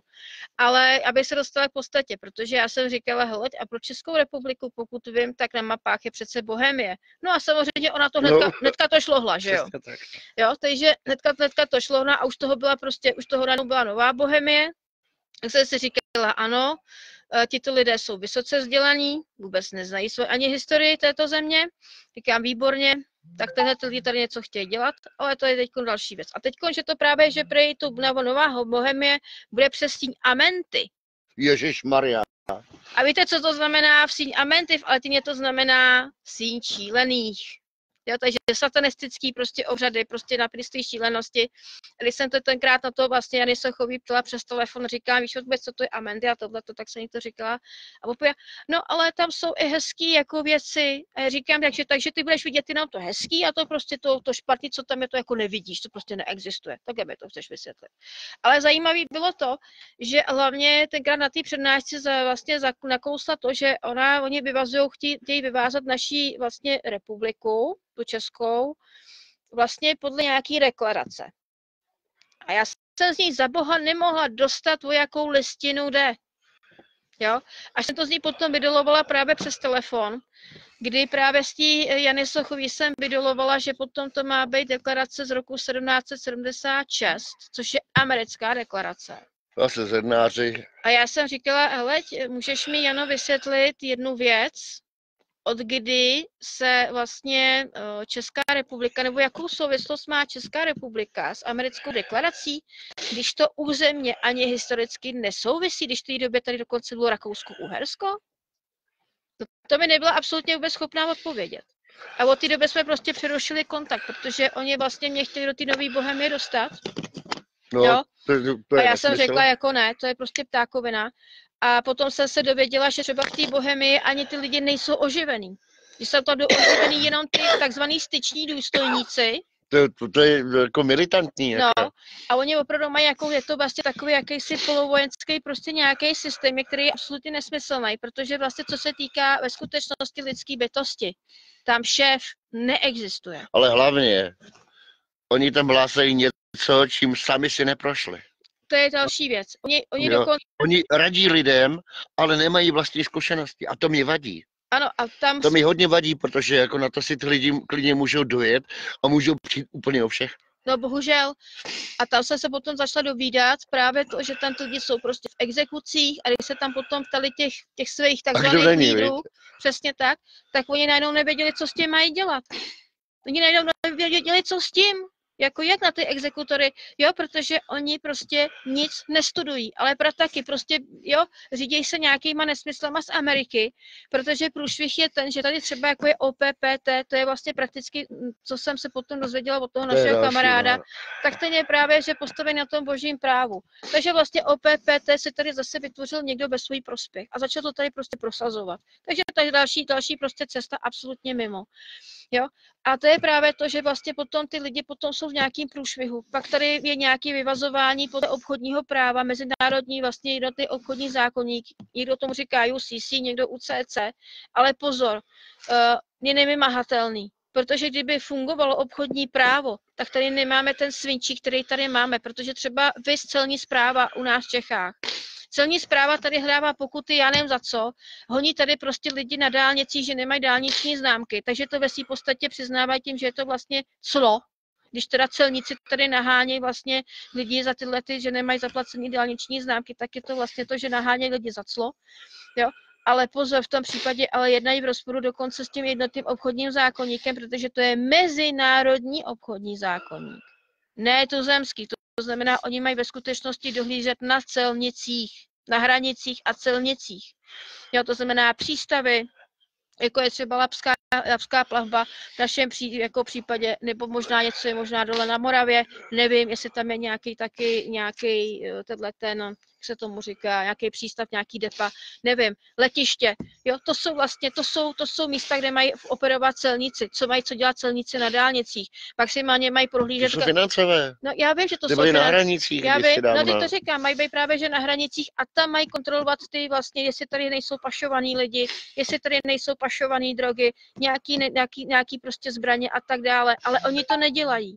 Jo, protože kdyby skutečně celní správa fungovala tak, jak má, tak ji bude zajímat, kam právě plynou peníze z bank, budou jí zajímat kam plynou peníze z pojišťoven a dalších takových organizací. No. Jo, tohleto prostě finanční správa prostě nefunguje. Přitom to mají dokonce v popisku, kdy opravdu tam je napsáno, že celní správa tady funguje pro český národ, pro český lid.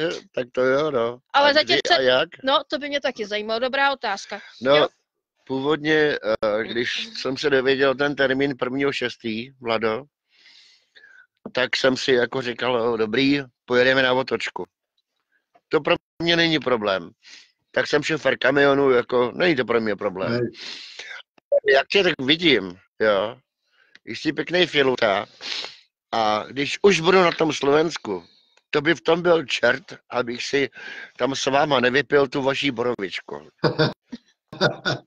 Já se pokusím si dovolit na pondělí dovolenou, aby jsme odjeli až v neděli, protože to bude hodně zajímavý a já s váma tam budu velice rád, že to srdcem to cítím. Hej, a to bude veľmi zaujímavé, ja sa na to veľmi teším, pretože dúfam teda, že ľudia budú počuť a vidieť, budeme dosť často tých ľudí sa teda snažiť sa, aby tí ľudia nás počuli, aby nás navnímali, čo rozprávame a kto sme. No ja sa chcem vrátiť ešte k jednej veci. Rozprávali sme o tých exekúciách, lebo ľudia sa budú vlastne pýtať, keď sledujú takéto videá, že no ale čo z toho, že vy mi máte ako pomôcť a tak.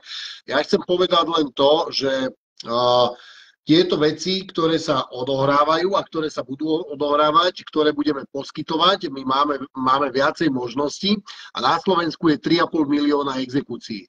Žije tu 5,5 milióna ľudí, vrátane detí a osôb, ktoré teda 1,2 milióna dôchodcov, tak a máme 3,5 milióna exekúcií na Slovensku. A ľudia sa budú pýtať jednoducho, že no ale viete nejako pomôcť týmto ľuďom? Lebo vždy je to otázka tých ľudí, že keď pozerajú niekoho, že tí ľudia hľadajú v tom akú nejakú záchranu, ale no skúsme povedať, že či budeme vedieť nejakým spôsobom ľuďom pomáhať a to všeobecne nie len exekúcie, ale aj celkovo v iných veciach. Vlado, podívej se, ty jsi se spojil s Mílou, jo, a spojil jsi se s Mílou dobře. A všechno, co ti tady říkáme, tak jsme si tím vším prošli a procházíme neustále. Hej. A pádem ti můžu říct, že ať zákony v Čechách anebo na Slovensku jsou pořád stejný. Ano. A pokud jde o to vlastně lidský právo, jo, o tu vlastně živou lidskou bytost, to není v nějaký ústavě. To je v základní listině práv a svobod. Jo. To je mezinárodní. A to je právo, který každý člověk může uplatnit, ale málo kdo to ví. Když tam budeš mít ty lidi, my dokážeme, dokonce i listinama, který máme, jo, jak to mají udělat. My jim dáme přímo návod. Jo. Ten, kdo tam bude přímo osoben na tom setkání našem, já se na to velice těším, když je to pro nás více jak 400 kilometrů, ale v pohodě. Máme na to auto, no sice jako má to veliký obsah, ale hele, je to pohodlný a tak trošku mi to připomíná kamion, jo. Ale co jsem hlavně chtěl říct, že tam přijedeme a konkrétním lidem dokážeme pomoct. Jak na to? Co dělat? A co hlavně nedělat. Jo? Takže tady z toho nemusíš mít vůbec žádný obavy. My jsme si tím vším prošli. Není to žádná teorie, je to realita. Je to praxe. Je to praxe, ne to naše praxe. A už nám ty lidi jako i třeba z Německa, mý kámoši říkali, protože oni bydlí v Německu, protože mají tady exekuce, jo, v Čechách. Že se to neumí obhájit. A konkrétně ten Jarda, on miluje, to je právě ten člověk, který prostě miluje peníze, jo, to bohatství. On má všechno, jo, on má motorku BMW, jo, a tak. Já jsem viděl, co to je za motorku, říkám, tak tady s tím do prdele, to je samý počítač. Teď se na našem autě ten počítač posral. A máme, už dneska je to 20 let starý auto, jo, ale bohužel má to počítač, jako. A sice ten základní ale má. A říkám, a díky tomu je to teď už 3 měsíce u nás na firmě v opravě. Teď se ještě navíc posrala a vlastně zpátečka do nádrže, že je to diesel, viď? A tak jsem mu jako říkal, dokážeš si představit, že by tady to nebylo? A mi jako říkal, no, to vůbec mi na to nechtěl ani odpovědět přímo. Že si to vlastně neumí představit, že on má rád ty peníze. Mm-hmm. Tak ty lidi, ať si na to zvyknou, že jednou ty peníze prostě nebudou. Jednou budou zrušeny úplně. Ale nebude ani digitální měna. Velikým platidlem bude třeba jedno vajíčko. Tak. To, co se dá sníst, že peněz se nenajíš. To jsou jenom papírky, které jsou natisknutý. Jo. Rusové třeba teď tisknou vlastně rubly, které jsou podložené zlatem. Jo, to bereme, ale ani toho rublu se nenajíš. Ano. Tohle to nás vlastně čeká vlastně takový ten nultý stav, jak tomu říkám já. A ten, kdo ví, ten, kdo umí, tak to bude dělat prostě. Jo, že si koupí nějaký pozemek, pak už to bude jedno. Pak už si nějaký prostě pozemek zabere a pokud bude mít tu možnost nějaký slepičky, to je bomba, to je super, to je to prvotní a jedeme dál. Jo. A my víme, jak to bude. My dva víme, jak to bude a miliardy lidí nevědí vůbec nic, jenomže ti, kteří to takhle necítí, Vlado, mně se to neříká snadno, ale říkám to tak, že prostě ti, kteří tohle necítí a nic pro to nedělají, tak ti jsou zbyteční. Ano. Hodně nás ubyde. A ty sám se budeš divit, kdo ve tvém okolí takhle vlastně přemýšlí, a i když se ti staví do očí úplně jinak. Mm-hmm. Je to možné. No a když se vrátím k těm exekucím, jenom dopovím, tak ve v podstatě ty postupy tady skutečně jsou, protože ono paradoxně, pozor, oni sami ty úředníci, ty náboje sami dávají, protože to je pravda, začíná to už vlastně u toho soudu, u těch soudců a tam už začínají ty první nápovědy a tam opravdu, jako můžu říct, že opravdu ta cesta skutečně existuje a jinak by se mi prostě by se nám nepovedlo to, co se povedlo nám. Jo, samozřejmě, oni nás zkouší, jo, proto taky začnou prostě vyhrožovat, začnou zastrašovat, jo, protože oni se bojí právě, že u tu svoji moc přijdou, ale je potřeba s tímhletím počítat, protože opravdu, jako je to, opouštíme vlastně systém věcí a oni prakticky přicházejí o ty ovečky, který je živí, jo, protože, jak já říkám, až to tady všechno opravdu zhroutí, tak my uvidíme, kolik darmožroutů jsme živili. Jo? A to je napříč celým spektrem. Jsou to takzvaní státní úředníci, soudci, advokáti, všichni tyhle ty prostě půjdou od válu, protože ty najednou prostě budou muset taky vrhnout ty rukávy a koukej začít makat. Jo, protože opravdu, a proto říkám, je potřeba s tím opravdu počítat, že skutečně začnou dělat bububu, jo, proto třeba jsem potom četla právě to, že i ve Švýcarsku se tam prostě nějaká skupina lidí zvedla a samozřejmě teďko začali vyhrožovat exekucema a někteří bohužel se lekli, ale to je právě ono, že někdo se prostě chopí toho strachu, tak já teda udělají ten krok zpátky a prostě se podrobí. To je ten problém. A to je ten problém. Nesmíš nikdy krok zpátky. Přesně tak, musíme jít dál. Nikdy. Ať vyhrožují, zastrašují, kdyby vám měli dát prostě opravdu, jak já říkám, pistol v hlavě, tak prostě vy nesmíte couvnout. Jo, i kdyby nás to mělo třeba fakt zdát život, protože oni jinak to prostě nejde. Oni právě chtějí, aby my jsme si mysleli, ano, že nás to bude stát život. Ano. Ale nebude nás to stát žádný život. Už dneska oni proti nám vlastně použijou, cokoliv budou moc použijou, protože víš proč, Vlado? Protože z těch peněz, který po nás chtějí, jsou živí oni. Ano. A fotku, kterou jsem ti ukázal, jak si ji tam nemohl přijmout, když byla tak rozmazaná, prostě, že to svítí, tak tam bylo to, že nahoře, tam to vlastně i bylo v té slovenštině, takhle revoluce vypadat nemá. To byl ty demonstranti a slzný plyn. Ale pod tím bylo, takhle má vypadat ta demonstrace. Tam seděli děti v kruhu, učitelka, nebo revoluce.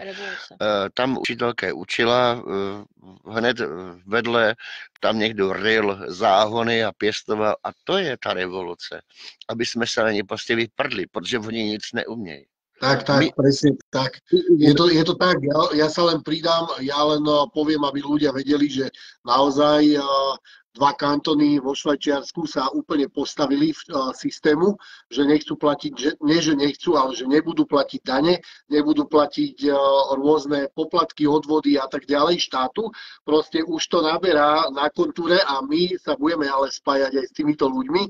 A čo ja urobím tento týždeň, tak určite mám záujem kontaktovať práve týchto ľudí.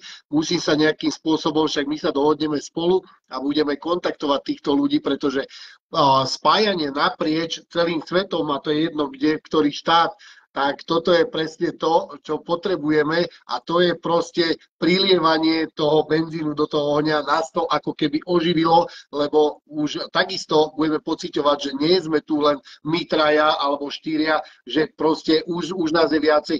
Každý jeden človek, ktorý sa pridáva, no ja vám musím povedať takú vec, že na stránke Fakt the System, keď sledujem, že za jeden deň sa tam registruje 10 ľudí a to je stránka, ktorá existuje 2 dní a už sa tam registruje každý deň 10 ľudí, tak je perfektné vidieť, že tí ľudia, ktorí sa tam registrujú a odovzdajú svoje telefónne číslo, e-mail a meno, to znamená, že súhlasia s tým, čo je na tej stránke písané. Takže to sú kvázi naši ľudia. Môžem to takto povedať jednoducho, že to sú naši ľudia a toto je presne to oživenie živou vodou pre nás a na to stretnutie týchto ľudí budeme volať. Lebo ja sledujem, že je 21:53, ubehlo hodinu a 3/4 a my sme nepovedali ani 10% z toho, čo by sme mohli rozprávať. Lebo toto všetko, čo my budeme rozprávať a čo máme v talóne, tak ľudia sa môžu na to tešiť, lebo to bude niečo, my sme trošku iní ľudia, lebo my nevyťahujeme z ľudí peniaze, nepotrebujeme ich klamať a rozprávať tu blbosti o živom človeku, že ak ich to zachráni a neviem čo, nejaký papier a to vôbec nie je pravda. Takže ja sa teším na ostatné debaty, lebo tie debaty môžu ísť stále. Toto by sme mohli rozprávať aj celý týždeň takto sedieť a máme toľko tém, že môžeme rozprávať o čomkoľvek proste. Toľko sme klamaní, toľko sú klamaní všetci ľudia a vôbec o tom ani netušia, ani nevedia. Je tak asi. Ještě k tomu oživení. Proto vždycky, když jsme byli na těch přednáškách, nebo když někam takhle jedeme, tak proto říkám, že to prohlášení o životě není ani krunýř, ani brnění. Je to jenom kosmetika. Je to jenom vlastně to, že já dávám tomu systému dávám prostě znát, prostě vracím vám vaše hrací karty, měním hru. Výpověď. Je to jak to říká Romča, je to výpověď. Já říkám, že prostě měním hru. A to by měl hru. udělat každý. Ale pozor. Je tady ale to pozor a to je to, že je to kosmetika, ale to hlavní musím mít v sobě a to je to nastavení. A já musím přenastavit svoje myšlení a svůj úhel pohledu na svět. V momentě, kdy tohle neudělám a prostě si řeknu, že potom, a to jsem slyšela mnohokrát potom, že prostě prohlášení, že živý člověk je nesmysl. Ano, protože se oživil někdo, kdo na to nebyl vůbec připravený. Ale myslel si, že ten papír ho spasí. Nespasí, protože je to o tom, že já musím jít potom a řešit ty problémy. Jo, to znamená, když mi zavolá nějaká ženská z finančáků, helejte se, vy tady nemáte zaplacení daně. A já řeknu, jo, v pořádku, podle jakého zákona? A máme řeknu, no podle zákona České republiky. A říkám, ale nepovídejte. Úplně stačí. No. Úplně stačí, když by jsme jí řekli, tak dobře, my tady nemáme zaplacení daně třeba za pozemek, nebo tak dáte mi fakturu? Ano, to stačí. Dáte mi fakturu? Nedajte fakturu. Tak, presne. Je to právě tím, že ono vlastně lidi si neuvědomí, že v momentě, kdy dají takzvané daňové přiznání, dneska už je to přiznání k dani, jak jsem zjistila. Jo? Pro mě to byla novinka, že jsem jako po x letech zjistila, že to je vlastně přiznání k dani. K čemu se chceš přiznávat? Co jsi provedl? Ale to je přesně. Jo, takže vlastně lidi se přiznávají vlastně ke zločinu. K tomu, co, ano, přesně tak. Je to tak, skutečně. Je to přiznání. My jsme do toho šli do hloubky a Míla to takhle prostě jako opravdu našla, že to je přiznání k trestnímu činu. Proto tak... Opovaž daně přiznat špatně. Ano, ještě dostanete pokutu. Jo? Dostaneš pokutu, ne kriminál, jo. No. Bacha na to, že se přiznáváš k trestnímu činu, že jsi si vydělal peníze. No, a nebo že vůbec máš nějaký majetek, ale pozor, protože v tom případě, ale tady se někdo dopustil klamu, protože když já si přece pořídím nějaký pozemek a chce za něj někdo daň, tak v tom případě ale se vydává za božského stvořitele. Ano. Protože on nestvořil tu planetu. Jo? Ten úředník ji nestvořil. Ani to nikdo z ministerstva financí nestvořil tuto planetu. A jo? A tak jako si tady chci převlastňovat kus planety? Chci za to brát daň? Vlado, ty máš dům nebo byt?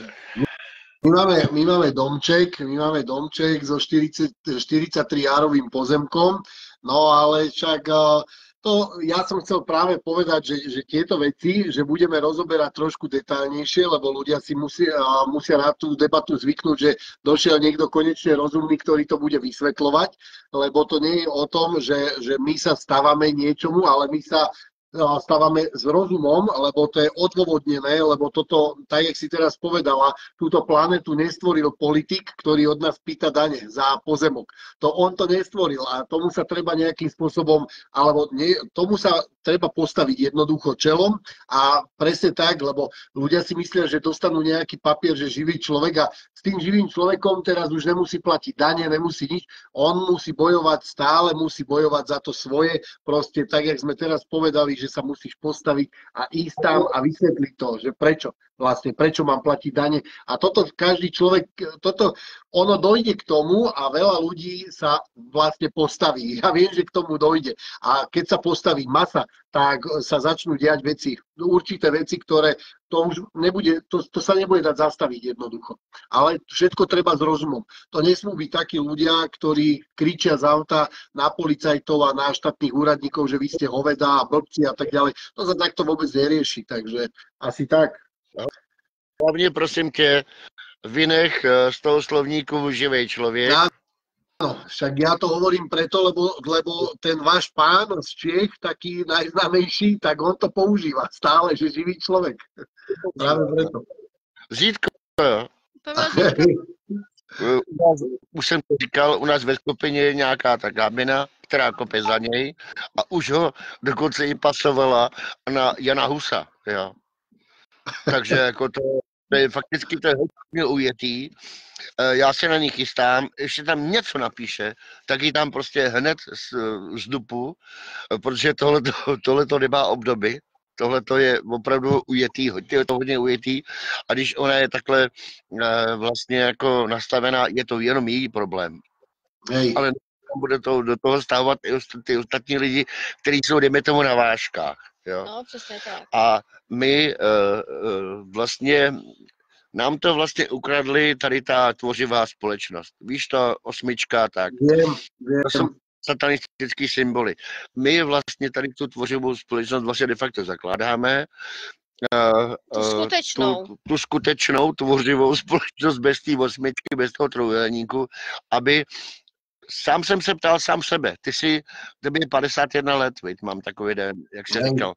Tak jsem si říkal, proč se mám učit takových řemesel? A proč jsem skončil za volantem kamionu? Je to jednoduchý. Za volantem kamionu vydělám hodně peněz, jo.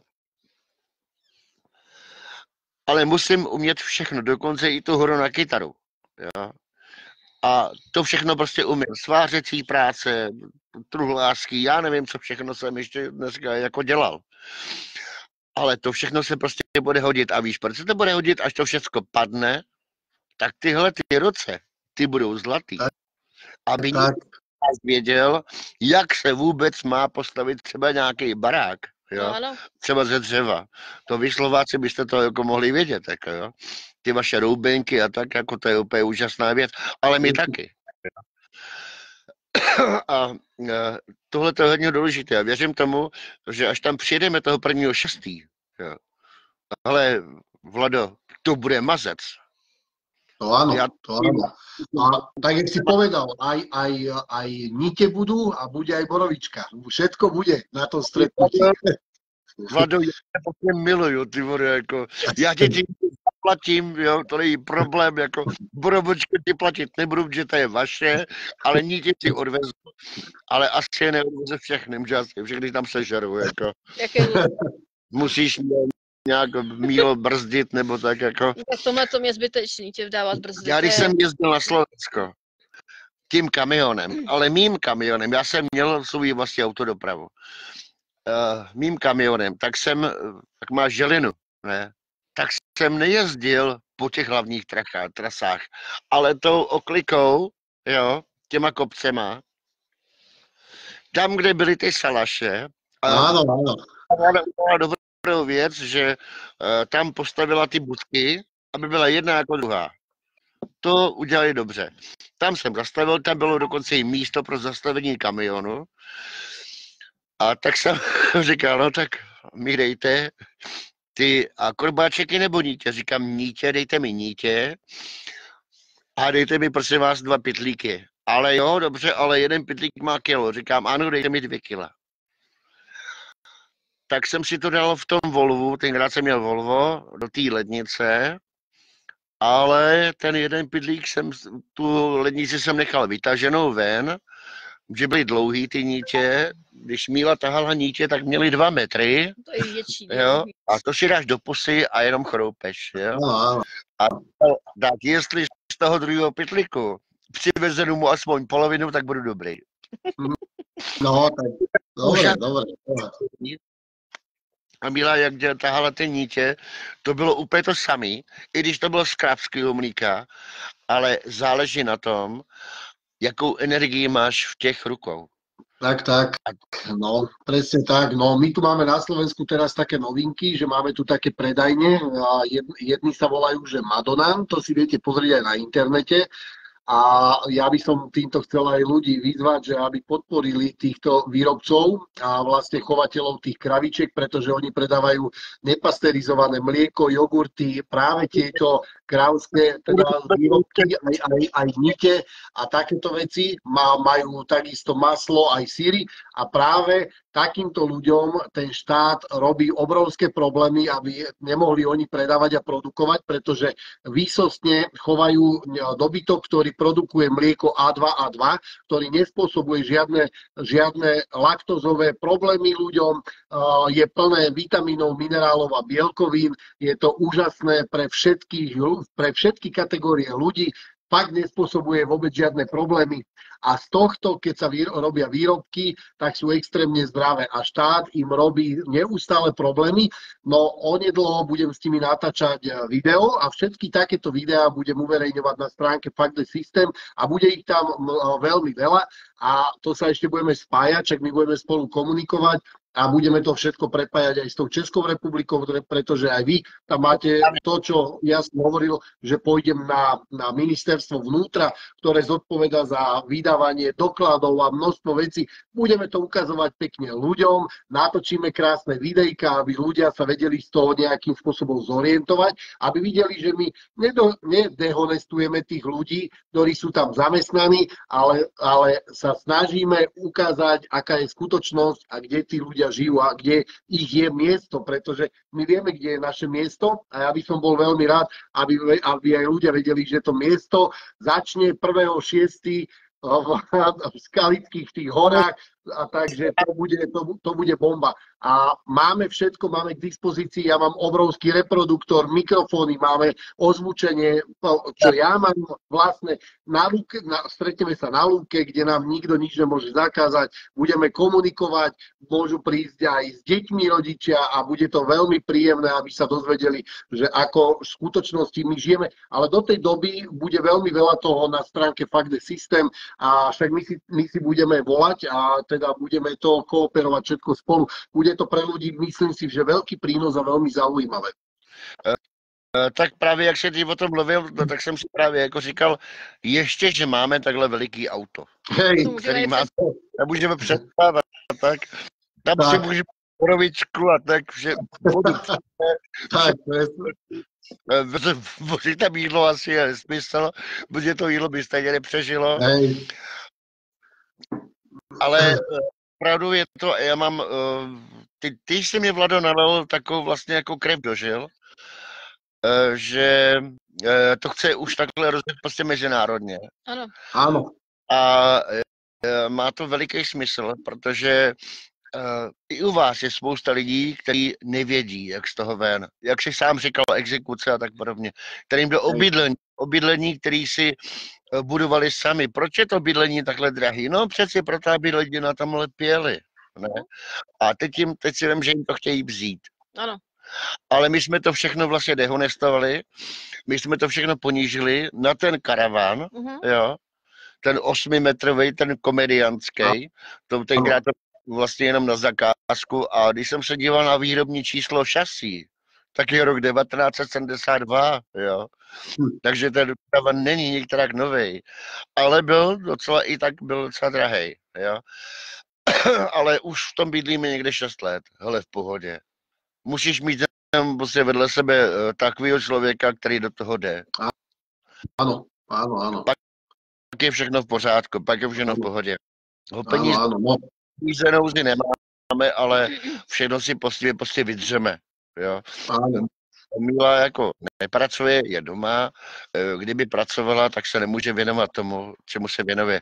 A kdyby pracovala a věnovala se tomu, čemu se věnuje, může dělat chyby. A to jsem mi říkal, nedělej chyby. Ano. Když děláš chybu, někdo to může odsrat. Ano. Hej. A to si taky Míla vzala jako za svý a ta chyby prostě nedělá. Proto taky tu listiny třeba opravdu několik dní, to není o tom, že třeba když já někomu takhle potom jako poskytnu tu listiny, není problém. Ale opravdu jako v tom je spousta času, je v tom spousta energie a třeba, protože já vlastně ty listiny jsou prakticky vytvořeny na principu vlastně intuice. Jo, to znamená opravdu je tam to propojení s tím vlastně božským stvořitelem. A já prostě mi tam přijde nějaká myšlenka, takže ji napíšu jí, jo, abych, protože když se ty myšlenky nezbavím, tak mi to tam taky můžu, první, běží mi to tam tak dlouho, dokud to třeba ani můžu i zapomenout. Tak je to prostě potřeba napsat. A takhle si píšu ty myšlenky, takhle prostě vznikají ty listiny a v momentě, kdy už potom mi to přijde, že to prostě dává smysl, tak to nějaký, prostě je to potřeba nějakým způsobem učesat, aby to prostě mělo, tak se říká, štábní kulturu. No a potom v ten moment, potom přijde prostě nějaká ta listina prostě na svět. No a teď je to vlastně naposledy prakticky rozpuštění Cestuj Kyjevý Trust, což je vlastně vyloženě, jsem to poslala na několik ministerstev, teď tu budu ještě poslat na další ministerstva. A ve své podstatě je to hlavně na to ministerstvo vnitra, protože ministerstvo vnitra právě, nevím jak u vás, ale u nás vlastně hlavním registrátorem a generátorem rodných čísel je ministerstvo vnitra. Áno, a u vás taky. Tam to všechno začíná. Áno, u nás rovnako. A viete čo, ja sa na to veľmi teším, na toto naše spojenie, pretože my všetko budeme kooperovať, aby Slováci vedeli a takisto aj Češi, aby vedeli, že budeme všetky činnosti kooperovať, čo sa týka všetkých záležitostí, ktoré urobíte vy, tak to budeme robiť aj na Slovensku, aby to bolo rovnaké, aby sme to dali nejakým spôsobom dokopy, aby sme ľudí o tom presvedčili, že naša republika bola rozdelená tak, ako bola rozdelená, my to vieme, že stále je to pôvodné, ale my to nebudeme vykrikovať a hlásať, že ideme sa byť, že ideme spájať Československo. Nie, my budeme spájať iba ľudí, pretože ľudia nepoznajú hranice medzi sebou žiadnu čiaru. Proste takto to nebude fungovať. My sa budeme spájať aj s inými ľuďmi z iných štátov a bude to veľmi zaujímavé. Na to sa veľmi teším, pretože čas ide, bude 10:45 a pomaličky budeme končiť. Budem sa tešiť na ďalšiu debatu, pretože toto ako niekomu to nemusí dávať momentálne táto naša debata zmysel, lebo my sme chceli len povedať, je to naša prvá debata, chceli sme povedať len, že existujú takíto ľudia, ale ďalšia debata už môže byť vyslovene len, že si povieme, aká téma a ideme iba tú tému, nebudeme odbáčať, budeme sa venovať iba jednej téme, ktorá bude ľudí zaujímať a takto by to mohlo byť, lebo musíme to robiť, aby sme odovzdávali nejaké tie informácie ľuďom a teda volali ich aj na to stretnutie toho 1.6. Ideální by bylo zeptat se těch lidí, ale to si tam vezmeme my. Jo, o čem se chtějí bavit, jo, co je zajímá. Ale to si tam uděláme my, tady ten program. My dokážeme odpovídat úplně všem a myslím si, že téměř na všechno.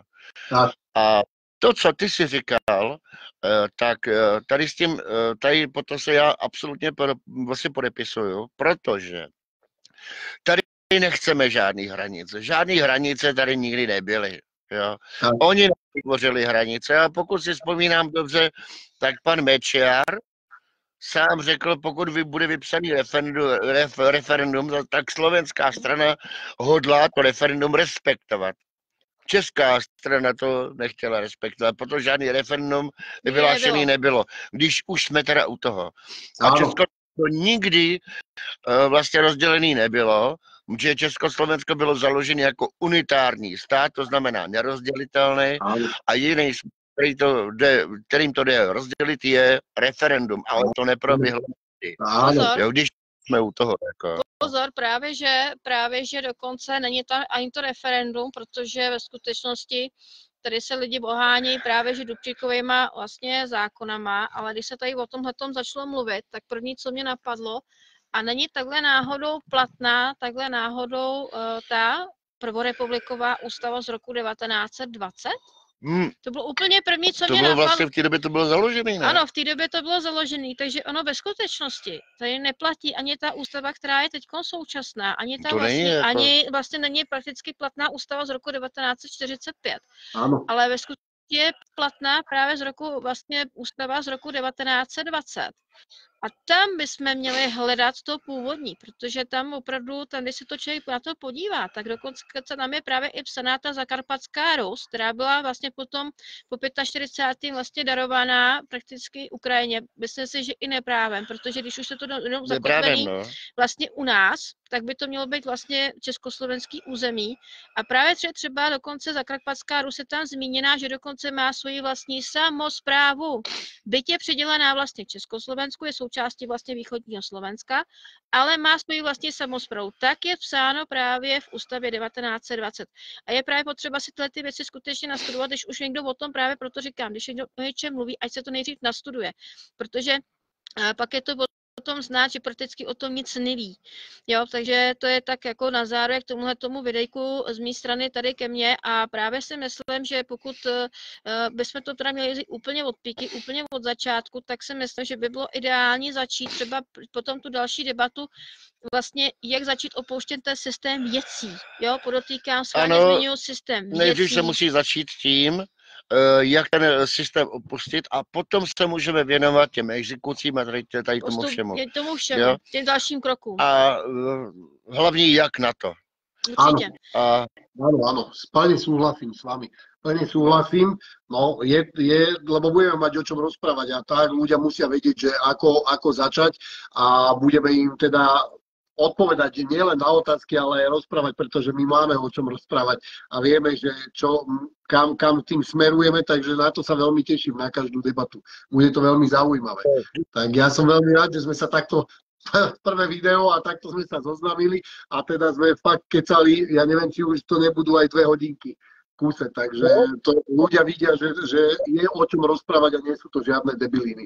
Vy ste uvedomili ľudia a to je fantastické. Počúvať a stretnúť sa s vami, zoznámiť a takto to má byť. Ja som veľmi rád a už ja cítim, že kam to pôjde. A to je právě to, co jsem vytýkal svojí manželce, svojí ženě, moje manželka, to je moje žena. Ano. Říkám, proč až v 8 hodin? To bude rozhovor, to nebude rozhovor na hodinu. Hej, presne tak. 6 hodin nebo v 5 hodin, když je víkend. Áno, presne tak. Na příště to prosím tě už bude v 5 hodin. Je lepší, že pak do těch 10 to tak nějak stihnem. Jako. Tak, ale dobre, toto bol prvý nástrel a ja som rád, že sa to takto aspoň udialo teraz cez môj profil na Facebooku a chcem uistiť všetkých, ktorí videli video aj ktorí uvidia to video, že to dáme na platformu, kde to bude trošku iným spôsobom a už budeme len na tej platforme, nie tu, na tomto kanáli, pretože toto video môže tu vydržať nie ani 5 minút a bude zmazané navždy. Takže my si prejdeme na kanál, kde to je bezpečnejšie a my vieme, že aj tie videá budú potom uverejnené aj na stránkach, však my si už svoje dohadujeme a vybavujeme ľuďom, všetko ozrejmíme, postupne všetko pôjde von. Ako sa hovorí, neprezrádzaj svoje návody alebo to, čo chceš urobiť dopredu, ale až keď to už budeš mať vonku, takže aj takto budeme konať. Takže ja sa veľmi teším a ďakujem teda za debatu dnešnú. A ešte želám všetkým krásny večer sobotnejší a určite sa vidíme onedlho. Tak jo, určitě, mějte se hezky, měj se krásně. Tak se měj se krásně taky. Přeju krásnou dobrou noc. Ďakujeme veľmi pekne, aj vám. jsem rád za tebe, že se takhle přihlásil té míle, protože to nás samozřejmě i posiluje. Jo? My si jedeme tu svoji kaši. Jo? Jasné. Tohle to je úplně nejvíc, protože tady to rozjedeme prostě mezinárodně. A je to důležitý, je to hodně důležitý. Jo? Nevím, jestli se přidají Němci, oni jsou takový hodně konzervativní, tak tam vlastně jsem zaměřený, tak tam pracuji, tak vím, jak to s nima je. Uvidíme třeba Poláci. Ale proč je to všechno zaměřené na likvidaci Slovanů, viď? Jaká to má? Protože Slované mají posazenou trošičku níž tu svoji sebezáchovu. Ano. A kdysi dávno byla nějaká Tartárie. Áno, poznáme, všetci vieme. Když se oni rozbili, Západ ji rozbil. Ale to bychom byli už někdy úplně jinde. Zase bychom pokračovali. Ale vracíme se tam zpátky, ale. Ano, přesně tak. Hej. Vracíme se spojit bez nějaký, že politici nám udělali nějaké hranice a co je mi do toho? Jako hranice, jako, jo, to si děláme, když si uděláme hranice svoje, takový, že žádný mít nebudeme. Přesně tak, protože jsou jen... Ano, přesně tak. A že mi někdo řekne, že tohle to je hranice, tak ho pošlu do prdele. Jo, tady Krakonošovo, Trautenberg. Jo, tady to je Krakonošovo, tady to je Trautenberg. Moje žena jako je fakticky úžasná. A já ji tady za to miluju, za ty do věty. Tohle to si hlavně všechno musím uvědomit. A nezapomeň na ty níke, jo, korbáček. Jo. Všetko ti zaplatí. Nezabudnem.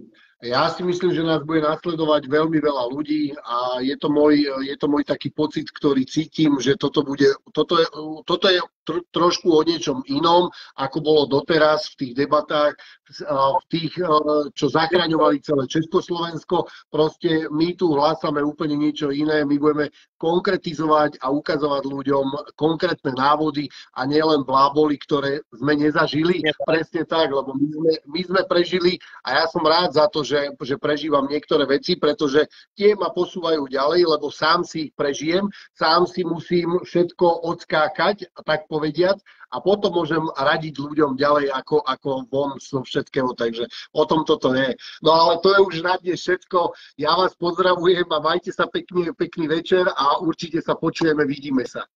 Určite, ahojte. Ahojte, majte sa pekne.